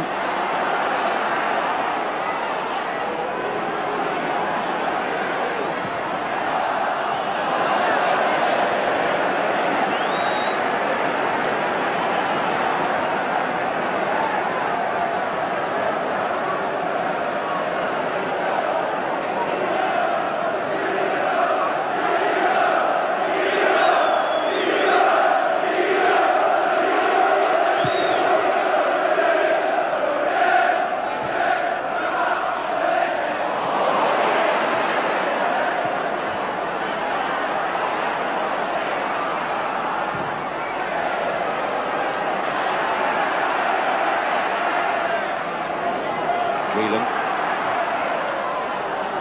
Beardsley.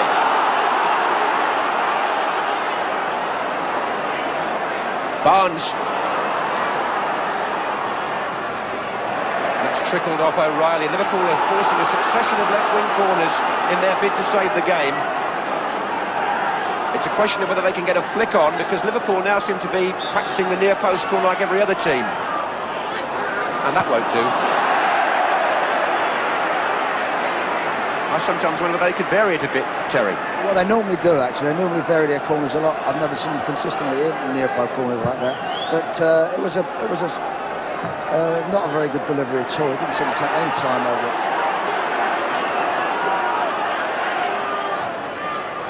This is Hansen for Liverpool. So the holders of the FA Cup, 2-1 down, trying to salvage the situation as Hansen comes forward from the back. Tries to find McMahon, but Nigel Martin is gathering everything fairly comfortably just at present.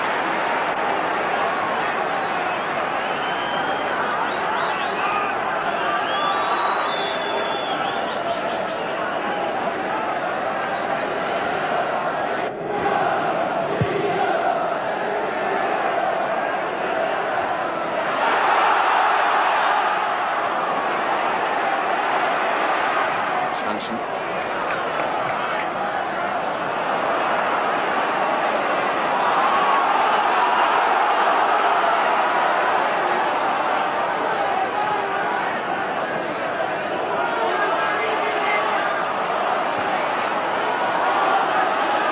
Benison. Looking for Beardsley. Well, Liverpool have really got to fight for their lives now, haven't they? It's a free kick. Salako on Houghton. 10 minutes to go, and trouble here for Palace, possibly. Mark Bright has gone back to help them defend.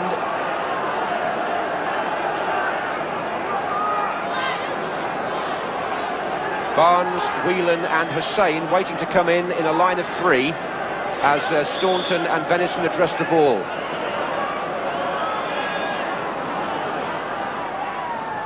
Staunton to Venison.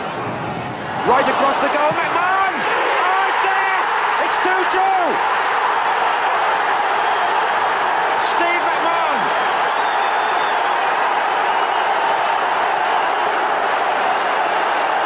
So, the free kick now works for Liverpool, and a nice, unexpected one it was too, how they worked that. Venison's low drill cross, it comes out to Steve McMahon, and that's a fabulous shot. 2-2. Well, it was a first-class finish. They just got caught napping there, Crystal Palace, on a free kick. It was had a lot of invention in it. No chance for Nigel Martin. That was as true as an arrow from Steve McMahon.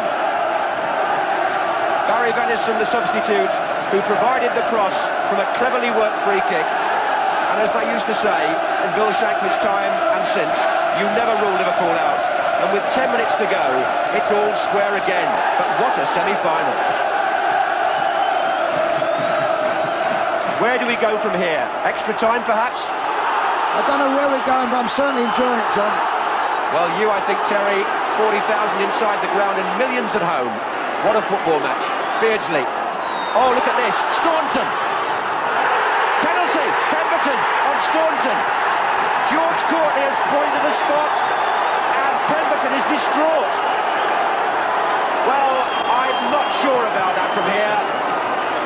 Staunton is in the box, there's no doubt about that. But was he pushed? Well, the referee couldn't have been closer, could he? You couldn't fault George Courtney's positioning, and somebody has said too much. Poor John Pemberton is now being booked as well. And in a matter of a couple of minutes, the whole scene here has changed. Steve Staunton was the player who went down.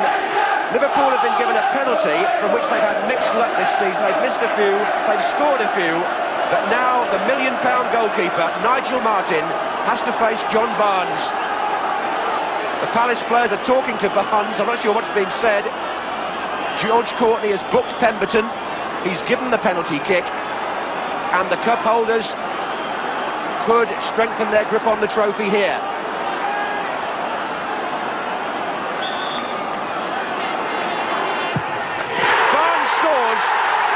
The goalkeeper went the right way, but the kick was true in the corner, and Liverpool lead by 3 goals to 2. And from being 2-1 up, Palace are suddenly dumped on their backsides and can't really believe what's happened to them.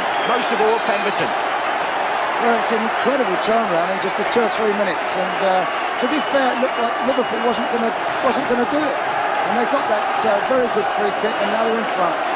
We've got a slight problem here as well with people on the pitch, you know, Terry. I mean, defences have come down. We all know the reasons for that. But after the last 2 goals, there have been people in celebration, I have to say, not misbehaving, but it's something which, in the present climate, the FA are going to have to look at.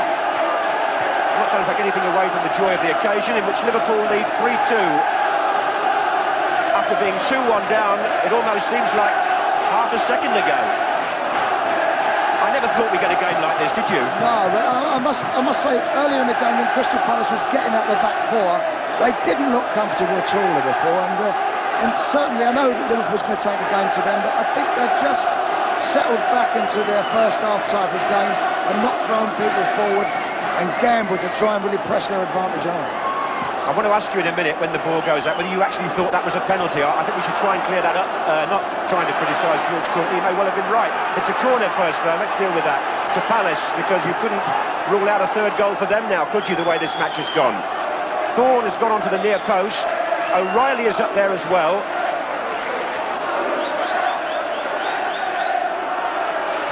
That's Barnes defending. O'Reilly, bit of a shove maybe. Barnes. Peter Beardsley won't reach that. Was it a penalty, Terry? Well, I think that he certainly made contact with the back of his legs. I don't think it was intentional, but the decision is like the game. It just could have gone either way. Yeah, that's fair comment. It went Liverpool's way for sure. This is Salako. And that's Shaw, high and wide. But they were nearly in trouble again at that corner, Liverpool, weren't they? The Crystal Palace has certainly given them a lot of trouble at set pieces. John Pemberton has had such a mixed afternoon. Remember, he made that Palace equaliser, and then as Staunton got full, well, he did make contact with his back, but my view was it took Staunton a little while to go down. That's right. In fact, it's the same for Staunton. Staunton's had a very quiet game as well, and he's ended up being responsible for the 3rd goal. Well, they'll argue about that one in the up and down the country. Everybody watching in millions of homes, so we'll let you be as good a judge as us. Here's Palace on the attack again with Thomas, and now it's Shaw. Barnes, and it's opening up again for Beardsley on the left. It came via Pemberton, but he's got enough pace to shake Beardsley off.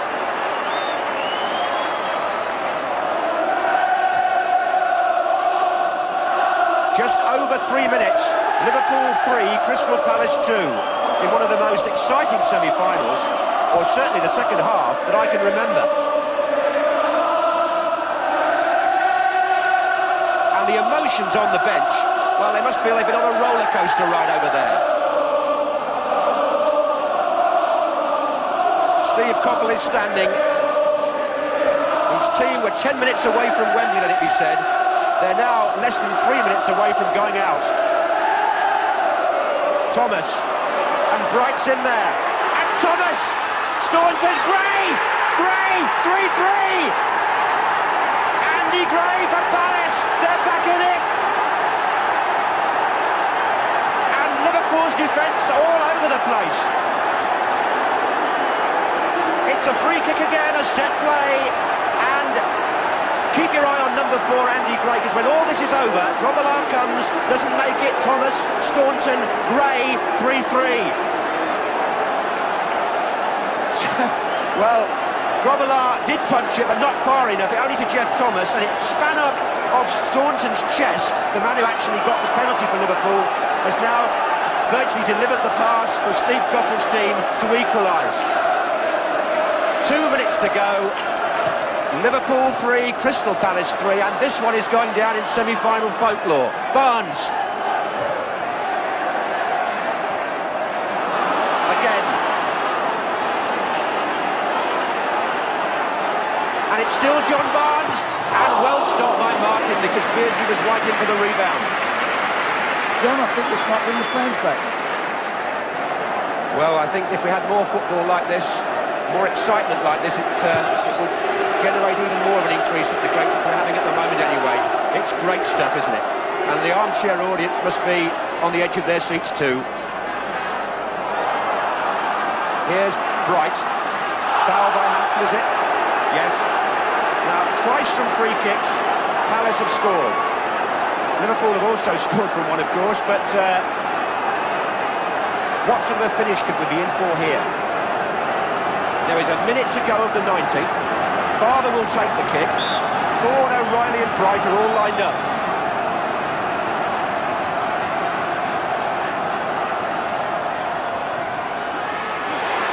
Bright's has it gone straight in?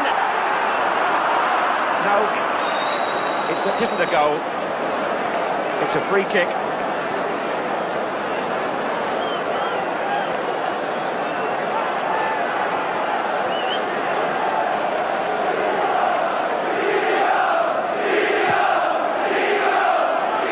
So, 3-3, and extra time beckons now.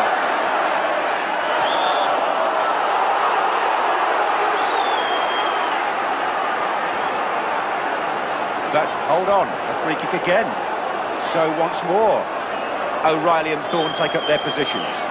And once again, Gray prepares to bend the ball in.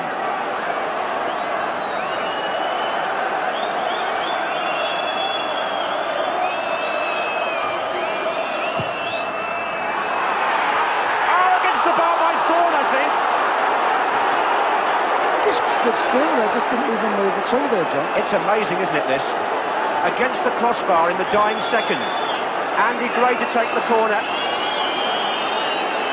Stoppage time. Bobbelard struggling again. Flags up though, he was fouled. They put so many men in there, and there's so many men of Liverpool trying to combat against them, and he's trying to come out amongst those players, and he's finding it very difficult. Well, this was more difficulties from a free kick against the crossbar. That's a good header and very unlucky.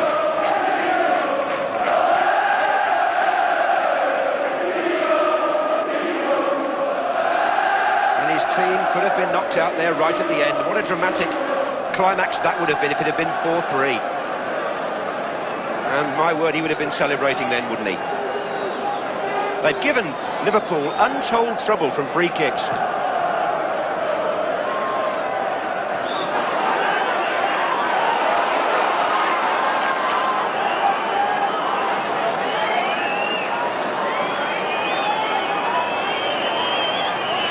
I think we'll need to see all the goals again just to remind ourselves what's happened. Here's Hussein, but what we have got is extra time.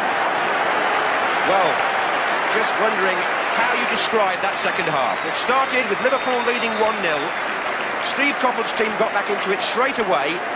Then they...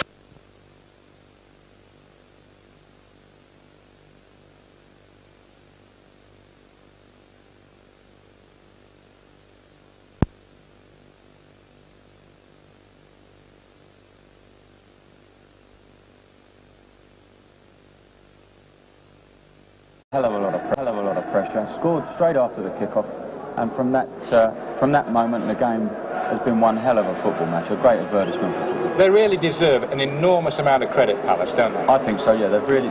In the first half, I just thought it was so one way. I thought Liverpool were coasting to a victory, and Palace have come out, rolled their sleeves up, and given a fantastic performance. As good as Liverpool were in the first half, Crystal Palace has been equally as good. And I think we can see Steve Coppell there. He must be a very proud man at the moment, Steve Coppell. One thing that we indicated before the game began, Ray, was that you have to get at Liverpool, and secondly, you have to make them pay at set pieces because they don't defend well at set pieces, and that showed, didn't it? Definitely, and I think in the last minute it highlights it totally, Bob, really, when they hit the crossbar, Crystal Palace.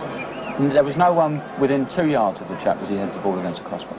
Liverpool are vulnerable at set pieces. Well, here is that very moment. It's Andy Thorne who comes up. Now, remember, this is at 3-3. This is like Brighton against Man United with a last-second incident. Don't mention that, Bob. No, that was... look, there's no Liverpool player in sight. There's 4 Crystal Palace players moving in on to the second ball. Unbelievable. They've really been let off the hook in a way, Liverpool, now, haven't they? Kenny's down there talking to them. Now, what's he saying, in your opinion? Well, I don't honestly know, Bob. I would imagine he's trying to get Liverpool back into some sort of routine. They started the game superbly well, passing the ball around, and that's Liverpool style. And I honestly felt when they went 3-2 up, that was the end of the match. But Palace, to all their credit, have come back and really made a game of this. And I think the next half an hour is going to be fantastic. Well, we're looking forward to that, obviously, Ray. Those Palace lads now, I mean, we did say, and I've got to put our necks on the block here, we said they had to do it in 90 minutes. Now, here they go with 30 minutes extra time, so we're going to be proved right or wrong coming up. I think they had to do it in 90 minutes, but if they get enough set pieces, if the ball's down in that end of the field long enough, they're going to get a chance, because the service they've hit in has been first class, and they've got people prepared to get on the end of the ball, and they've scored 2 goals from 2 set pieces and are well in this match. There's an amazing magic about the Cup when a side, Kenny Dalglish's team, there he is, looking very pensive. They've scored 11 goals against Crystal Palace this season, none against, beaten them in the league. Palace have got a relegation battle on their hands, and yet... He's got to be flabbergasted, Yeah. but full credit to Palace, it's been terrific. OK, here we go, back to Terry Venables and John Watson.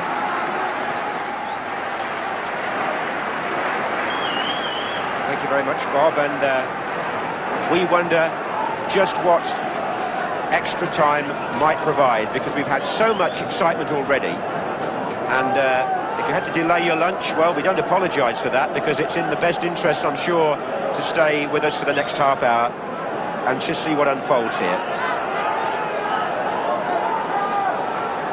Quite amazing what happened in that second half. I don't think the players have managed to catch up with it yet themselves. The game has swung one way and then the other, and Palace looked to be on their way to Wembley, then they looked out of it, then suddenly they were back in it, and as you saw there, that header from Andy Thorne that clipped the crossbar could have made all the difference. I think we're saying about Liverpool not very good today on set pieces. To be fair, the delivery that's going in and the amount of people in there, I think most teams would struggle against the set pieces today. This is O'Reilly trying to shut off Barnes. Palace have started with Gray pushed up again alongside Bright. There's Gray, little back heel from him. This is Barber. And it's Venison. We couldn't have wished for any more incident. I mean, we've had everything. Goals, great shots, excitement, good passing, good football, some great saves as well. Everything's been in there. Well, I think it's probably the most exciting second half of a semi-final I've seen for many years, Terry. There'll be other people who will look back on previous games at this stage of the competition, but this may get even better yet. This is Barnes. Staunton again, same position as before. He's in! Staunton! Oh, lost composure. Just a bit. What a good position he found himself in. Got on the wrong side of the defender, and he made a great opportunity and he just let himself down there at the last minute. On his wrong foot, I think. Well, it was an opportunity spurned without a doubt by Steve Staunton, the Republic of Ireland international. It's worth bearing in mind in extra time, of course, that Liverpool had to use their 2 substitutes early on. Palace haven't had to. The injuries to Rush and Gillespie meant that Staunton and Venison were pushed into service during or at the end of the first half.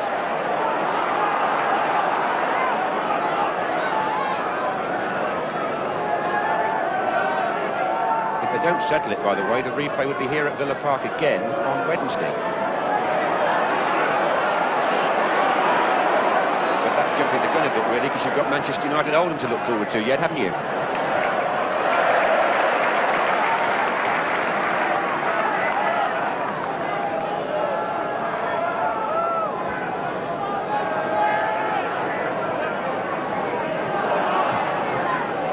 Forward by Staunton. That's Richard Shaw. Thomas.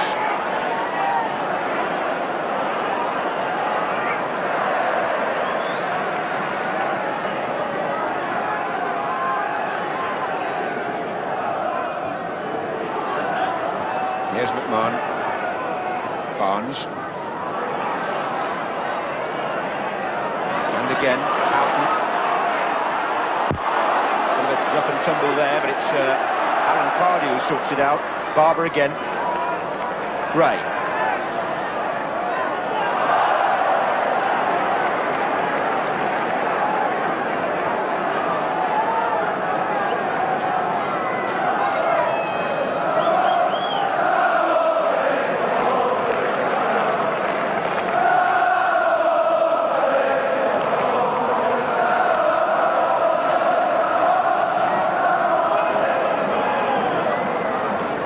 Riley's forward for the free kick for Palace, and how well they've used them.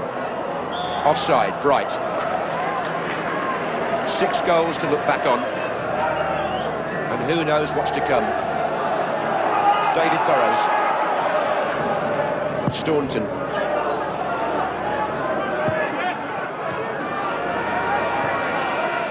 McMahon. Venison.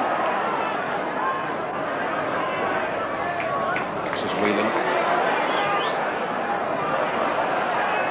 Gray gets back to challenge Venison. That was Thorne.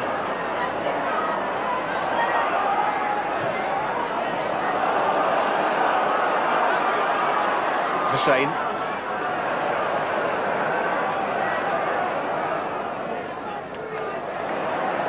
Salako did well there. Got it back from O'Reilly.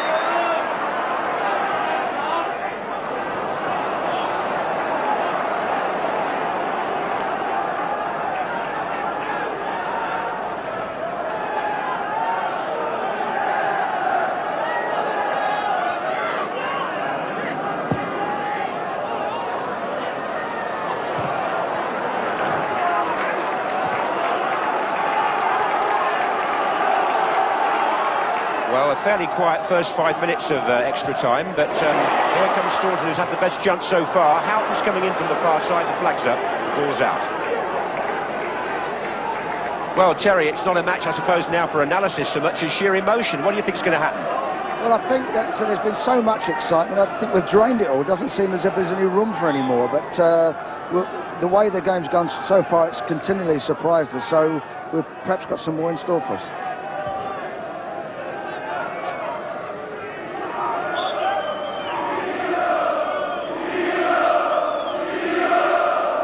They've pushed up Andy Gray now alongside Bright to get a bit more pressure on their back four. Burrows. Shaw. Hussain. Hansen.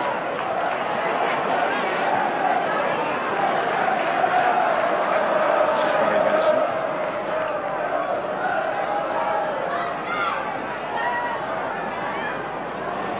Barnes combining so well with Houghton. And tries to find Beardsley. Back by Jeff Thomas, still playing the captain's part for Crystal Palace. Certainly had a hand in that third goal, which was finally put in by Andy Gray. And there could have been a fourth one too, couldn't there? But in extra time, that's how it stands. Barber. Gray is well forward. May have handled it, but Liverpool had possession anyway with Burrows. Beardsley.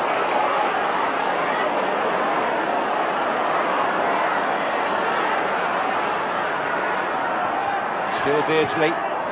Barnes in there. Staunton's waiting here. Away by Barber as far as Burrows.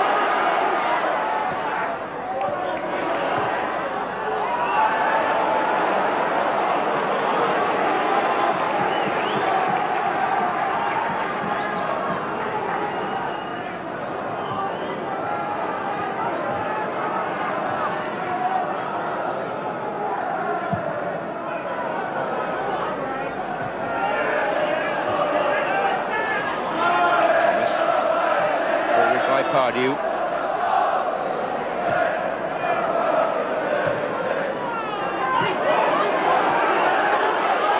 Shaw. That's gone Palace's way. Well, there were a few people in the Palace camp who were saying it won't be 9 again, but in a completely different way. We've had 6 goals, haven't we?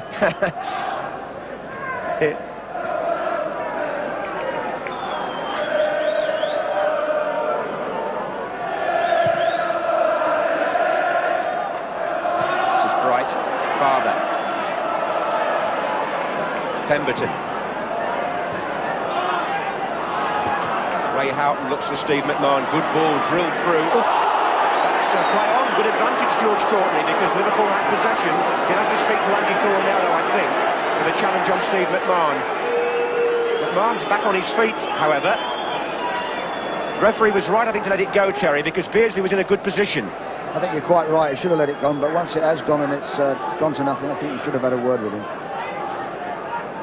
Yes, Andy Thorne seems to have got away with that, rather. However. Well, if you have joined this one late, I'll try and remind you exactly what's happened. We're in extra time. It's 3-3 in one of the most fluctuating semi-finals, I would think, since the war. Here's Beardsley. Burrows for Liverpool. Houghton pulling away beyond the far post for Liverpool.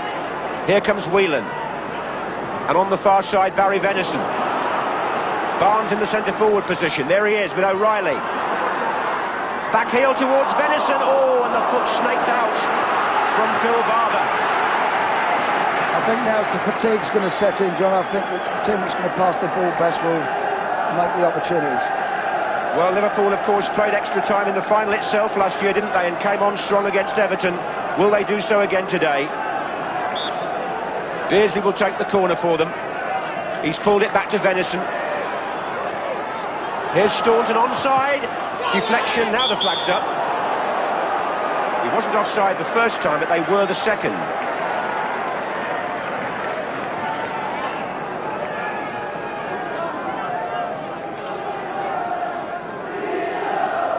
Well, that's the scene at Villa Park in this first period of extra time. Crystal Palace 3, Liverpool 3. What a match.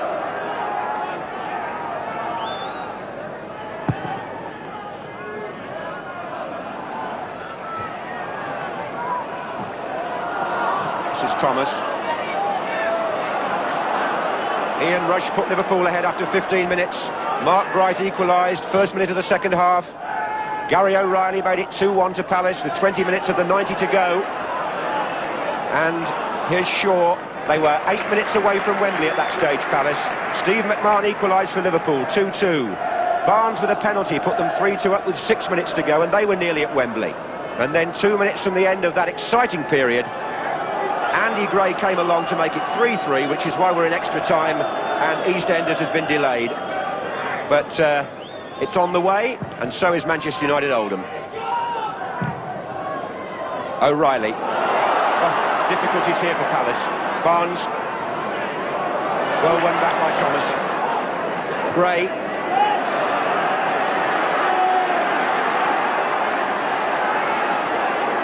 This is Barber.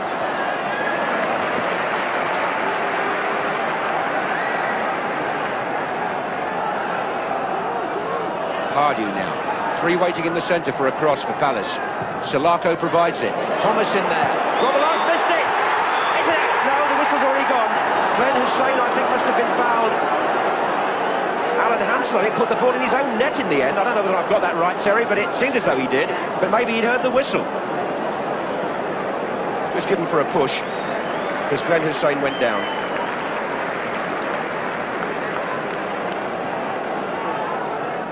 Three minutes left in the first period of extra time, and 3 goals apiece.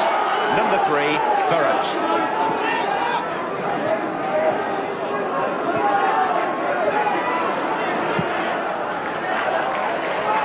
Venison getting well forward now, looks for Barnes at centre forward, which is where he's really played since Rush went off.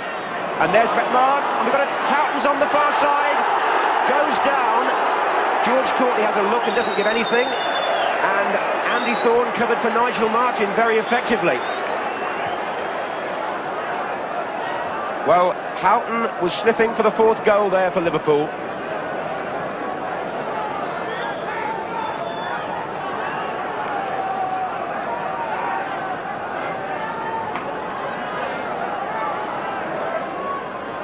Barnes.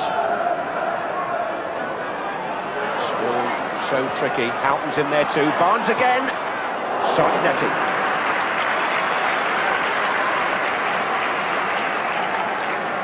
Well, I think Liverpool look to be lifting it up a bit now. 5 minutes, as I said, the space is appearing, and they're passing the border better at the moment, and they're making the chances. Well, it's the first year that we've had the opportunity to cover the 2 FA Cup semi-finals live, and what a match this is to launch such a day.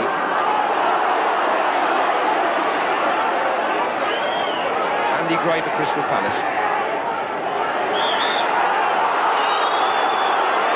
Tiredness is beginning to creep in now. Even one or two of the challenges are looking a bit laboured.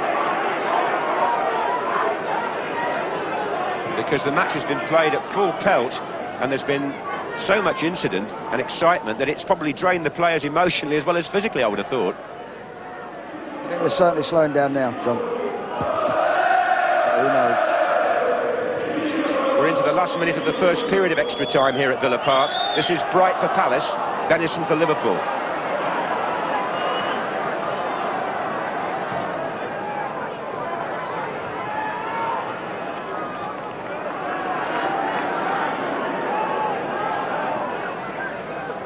Here's Barnes. Oh, and there goes Houghton. Pursued by Salako, who's had to do much of a defensive job today. Barnes again, he's really in the thick of it, John Barnes now. Venison, offside flags there. Well, coming up to the end of the first period of extra time, Terry, it looks as if it's almost, compared to what went before, it's now a tight game again. That's right, I think Barnes, as you say, in the last 10-15 minutes is having his best spell now. He's getting a lot of the ball and he's enjoying himself.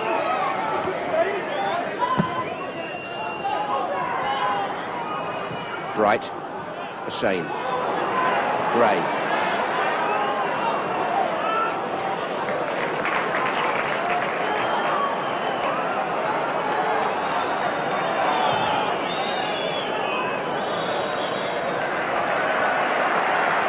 So the end of the first period of extra time.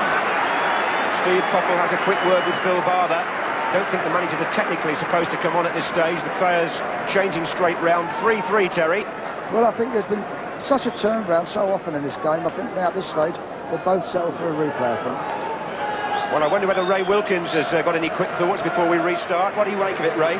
Well, I think the game's gone basically, John, as it did in the first half of the 90 minutes. Liverpool have been on top. But Palace, I think Terry said that they're settled for a replay. I think Terry could well be right there. They look very, very tired now, and I think that is the nervous energy now creeping into the match now. So, the second period of extra time. And Liverpool, Terry, the team that are said to have the great stamina and resilience in situations like this. Well, I think it's not even one of that. It's a one of, as I said, I think it's the passing now to make the other team run even more.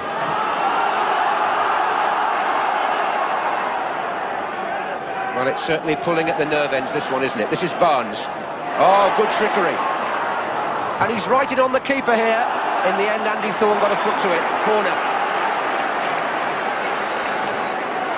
Ray Houghton's gone across to take it. Once he's inside the 18-yard box, John Barnes now is looking to hold on to that ball and really frighten the opposition. Well, Barnes and Beardsley and Hussain are all waiting. And Barnes comes in first. That's Venison. Barnes looks as though he might have come back from offside. Staunton. Houghton. Corner again to Liverpool. They're forcing the issue at the start of this final 15 minutes.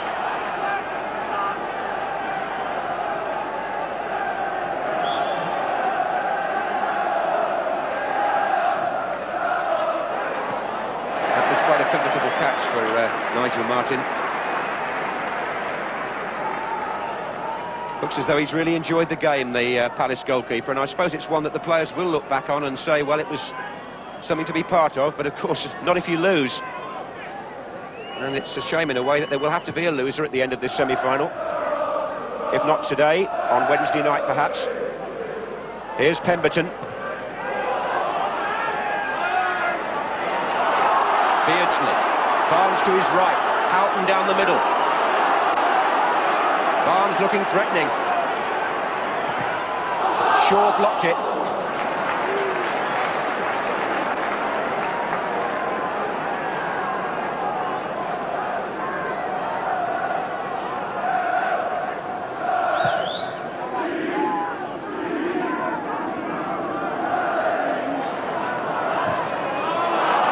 Pemberton gave the ball away carelessly, probably out of tiredness, to Houghton. Outside him is McMahon here. Three waiting for a cross. And McMahon curls one, drifting away from the far post.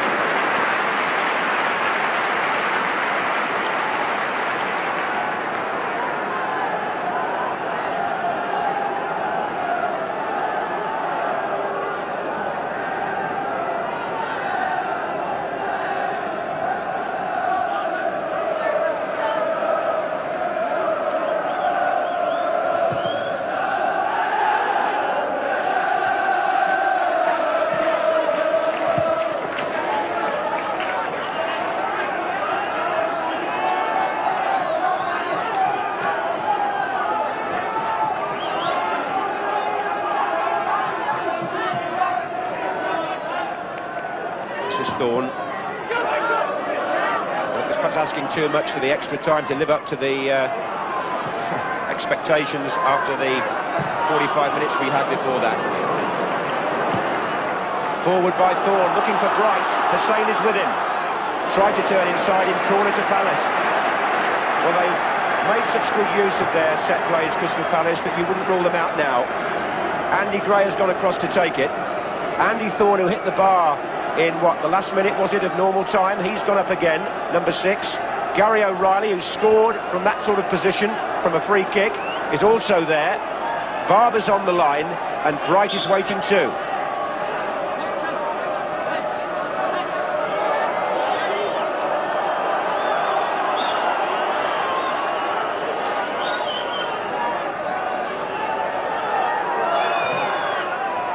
Thorne flicked it on, and it's gone in!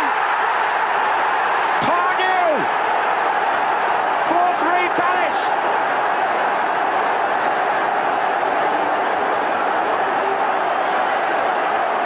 The flick on by Andy Thorne made all the difference. And Liverpool are caught out again in a set play, and it looks like Alan Pardew who bundled it in.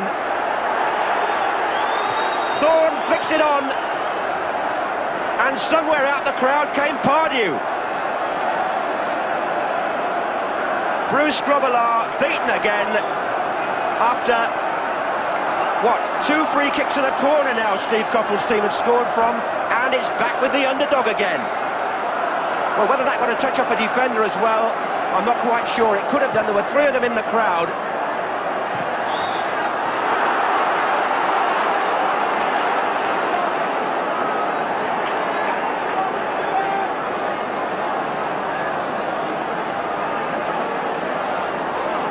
Just when they was beginning to put some good play together, Liverpool, they just lose one set piece again, and they just can't seem to handle it today.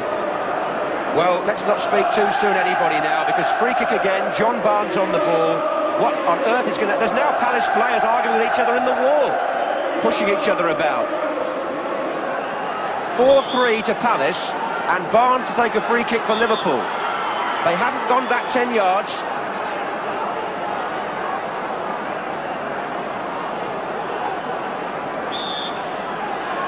Barnes curls it! Oh, wasn't perhaps quite as far away from Martin as I suspected it might be.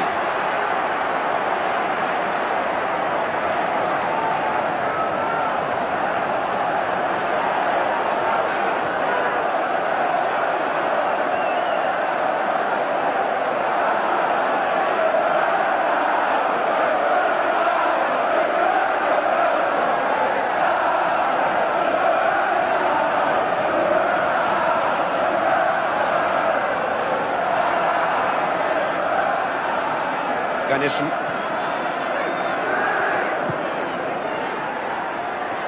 McMahon.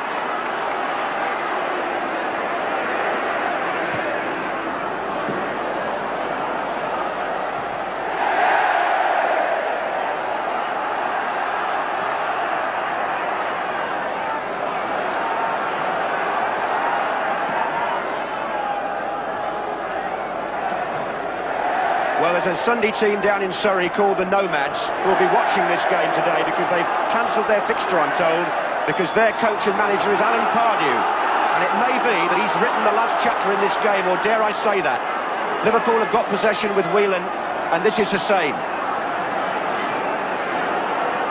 There are 8 minutes left, and I have to keep saying it, don't rule Liverpool out. Venison. Shaw. Whelan. McMahon, one of the goal scorers earlier.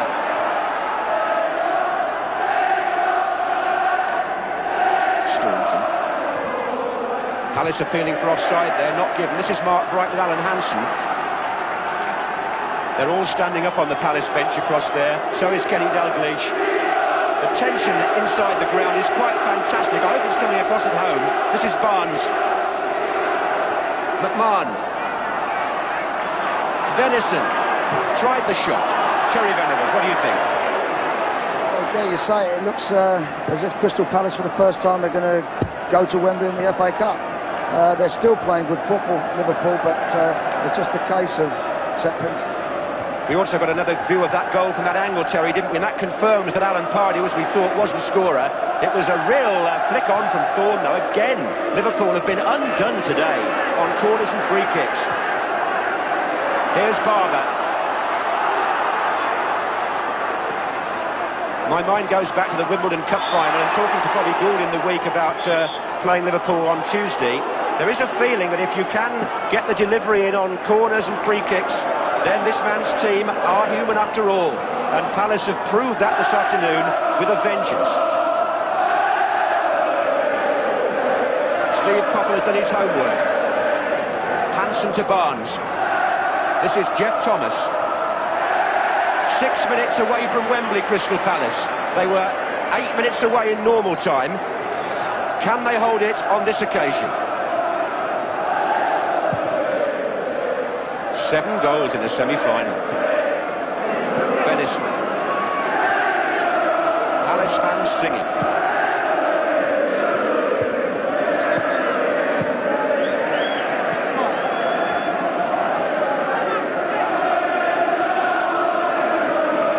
Well, I don't know about you, Terry. I feel as drained as they must feel. Good news for those at home who don't like football. There's another match coming up in a minute.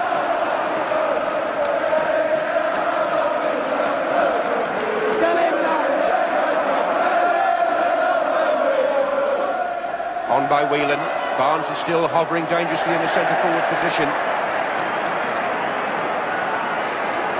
It's really academic now, but I suppose in the light of cool appraisal, somebody will wonder what would have happened if Rush hadn't been injured. As it is, there are 5 minutes to go in this highly charged semi-final with so much to talk about and look back on. And who's to say it's over yet? O'Reilly. McMahon. Palace have really got to keep their nerve now and not dive in and do anything silly. Staunton.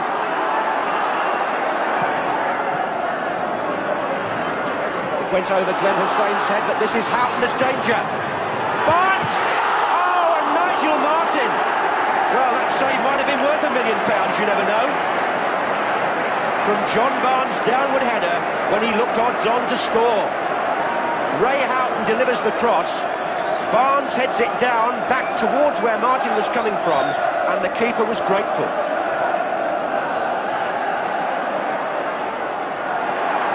Bright is trying to stay onside here. Andy Gray's going on a charge, and Alan Hansen steps in. 4 minutes of extra time left. 4-3 Crystal Palace lead. Thomas.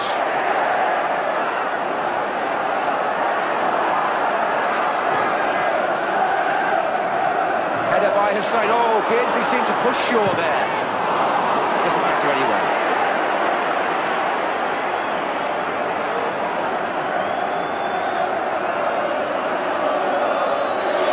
So much animation there, look at it.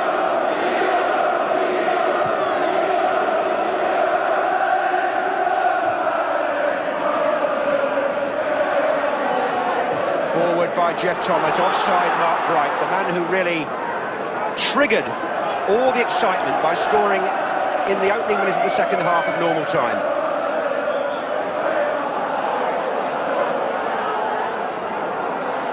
Three minutes we have left now.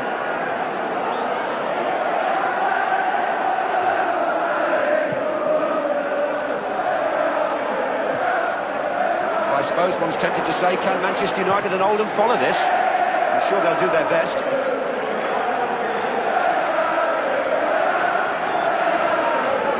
Look where Bruce Grobbelaar is.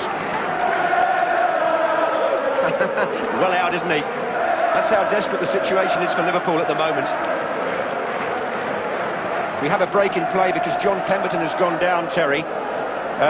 Now, do you see a last-minute dramatic recovery by Liverpool and this man or not? Well, you can't rule it out. I don't think so. I think that Crystal Palace are on the way. Well, it's your old club. You were with them the last time they got to a semi-final, 1976. And this man must be thinking now, goodness me, how close we are. Against all the odds in many ways. We make it 2 minutes, plus any time that George Courtney now adds on for this injury. And I'm certain we haven't got too many viewers who've not been part of the whole of this, but if we have, Pemberton was injured in that challenge, by the way. Just let me remind you that Ian Rush put Liverpool ahead and went off injured. Goals by Bright and O'Reilly made it 2-1 to Palace. McMahon and Barnes for Liverpool turned it round at 3-2. Gray equalised to make it 3-3, and Pardew's goal in extra time has made it 4-3. McMahon.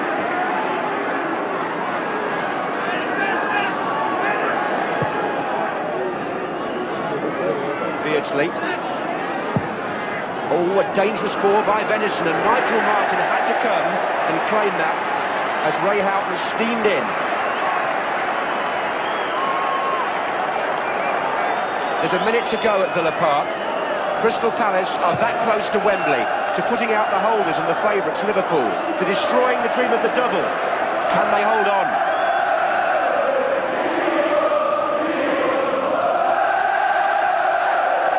The ground booming with noise from Palace supporters. Look where Glenn Hussein's playing now, centre forward. McMahon.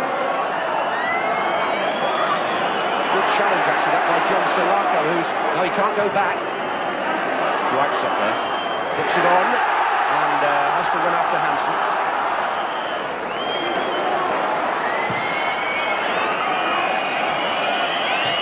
(4-3) to Crystal Palace. Coming up to the end of extra time, Jeff Thomas getting tangled up with Ronnie Whelan. Shouts at George Courtney, gets nothing. On by Hussein. Barnes. There's danger here. Turns it in, but there's not now.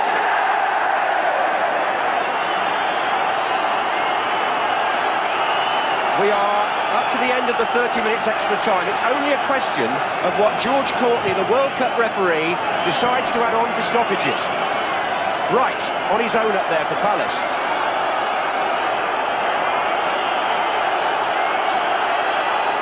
We are on the verge of a real turn-up here.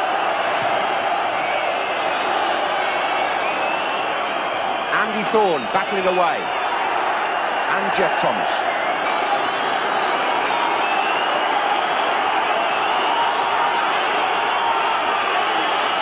McMahon. Andy Gray. And Bright's made a curving run to stay onside. That was brilliant, actually, this stage of the game. He's got Barber in the middle, but he'll want to try and hold it up if he can. Well, I don't condone time wasting, but in Palace's situation, you can forgive it today, can't you? After all we've been through here. The referee has given the goal kick. He's looked across at his linesman. He's checked his watch again. George Courtney. Everybody's looking at him. When will he blow? Crystal Palace 4, Liverpool 3, and Crystal Palace are at Wembley. They've beaten Liverpool, whose dream of the double is destroyed, in one of the most amazing matches, surely, in the recent history of the FA Cup. Steve Coppell runs off, and the Palace supporters celebrate one of the most unexpected and dramatic victories that I can remember happening, certainly at this stage of the competition. Alan Pardew is the man whose name comes out of nowhere, the former Yeovil player. His goal has sent Crystal Palace to Wembley, and the final score at a thrilled Villa Park after extra time is Crystal Palace 4, Liverpool 3. Well, Ray, Crystal Palace really deserve all our congratulations. They've done what we and many others thought wasn't possible. That's right, Bob. I didn't really think that they would win the game. So much for their nervous energy and extra time as well. Palace have been an absolute credit. They've fought their their socks off this afternoon, and I think overall they thoroughly deserve to win. An amazing story, and the name of Alan Pardew, who few people would know, will be known tomorrow morning. That's right, definitely. They scored 3 of their 4 goals from set pieces, Bob, and full credit to Crystal Palace. They've done their homework, and they've done exceptionally well today. Well, Liverpool's double dream is over. The 9-0 humiliation at Anfield has been avenged by Crystal Palace. It's a most amazing thing. The year of the underdog continues, and we look forward an hour ahead to Oldham against Manchester United. Well, quite an extraordinary result, and here at Main Road, the fans already in the ground here have just been made aware of that result. A huge cheer went up when they heard that Palace were through to Wembley. So yes, indeed, we're waiting now for Manchester United against Oldham. If this match turns out to be just half as good as that one, we're in for another thrilling afternoon.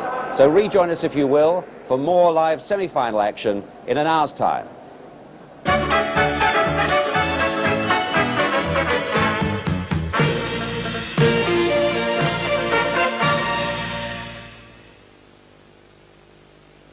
Leading up to the World Professional... Trevor Booking would agree with that assessment, but tell me, Trevor, when Neil Webb scored, did you think it was going United's way? Well, not after today, really, because here we have Danny Wallace just crosses it to the far. Lee Martin up for once, just floats in, Hallworth comes off, and then Neil Webb gets his head to it. Not too sure, he knows it's going in the general direction of the goal and is pleased to see it drift into that empty net. And then Redfern, who of course used to be at Crystal Palace, will want to play them against them in the final. And there's Ian Marshall, right foot, and that's why these days he's playing up front rather than in the centre-back position. But, you know, Neil Webb, I thought, lasted the pace very well. Shaking his head there, thinking to himself, well, I thought that second goal was going to be enough. And also probably saying to Brian Robson, what about that save he made from me just near the end as well? But in a way, the comparison of those 2 goals, I mean, the one from Manchester United, I suppose it should be said, had an element of fortune. The one from Oldham was really carved out, and that rather backs up Jimmy Hill's observation that Oldham have been the more complete side. Well, United have never really flowed all season. I mean, they've been worried about relegation, and then have just edged a couple of good results in recent weeks. And then, you know, they're getting away victories in the FA Cup. Here they are, semi-final. They came to today really being the favourites. Oldham just slipping away a little bit in the league. But really, you know, they have been the better balanced side, Oldham. But United seem to, this season, have had that knack of always just conjuring up that winning goal whenever necessary in the FA Cup. We shall see whether they can do it again here in extra time. Well, the managers have said their words. And the teams are to play as they were in the second half, which is Manchester United defending the goal to our right. Marshall, whose goal brought about the extra time, and certainly over the 90 minutes, Oldham did not deserve to lose.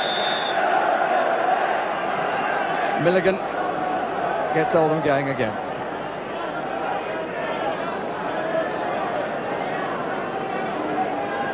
Demands on fitness, demands on nerve,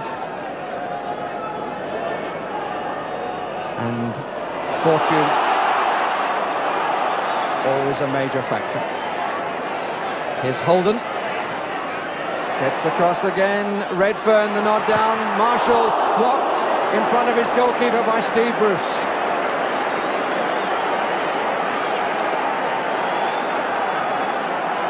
Bruce and Leighton were almost in the same boot then. Ritchie seems to have recovered from his knock. He got just at the end of the 90 minutes. Brave header by Barrett, which was costly. He stayed down. Away goes Warhurst.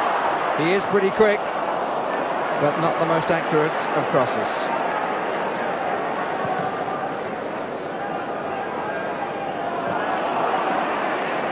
Hughes.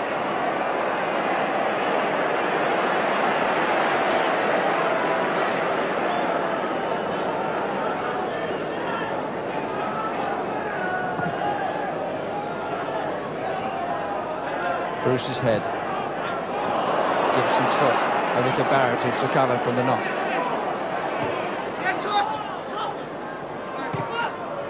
Ritchie. Showed too much. Nicked away by McClare. Useful for Wallace.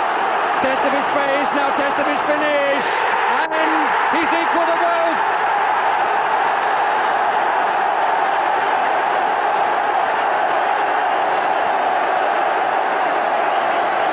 The face of delight is lost in the crowd. A fine ball through. The finish as the goalkeeper came somewhat feet first was what was required. Burst through two defenders, and Manchester United lead 3-2. Great ball from Brian McClare. Once again, Oldham trying to hold the line, and Danny Wallace, with that extra pace, just timed his run perfectly. Got through against the goalkeeper. Didn't hit the shot that well. He scuffed it a bit, but I'm sure he's not complaining, because once it went past Allworth, even though it was going very slowly, it was always going to make the goal. Well, certainly some repayment of £1.2 million. Scored a fine goal at Newcastle, you remember, and has now put United back in front.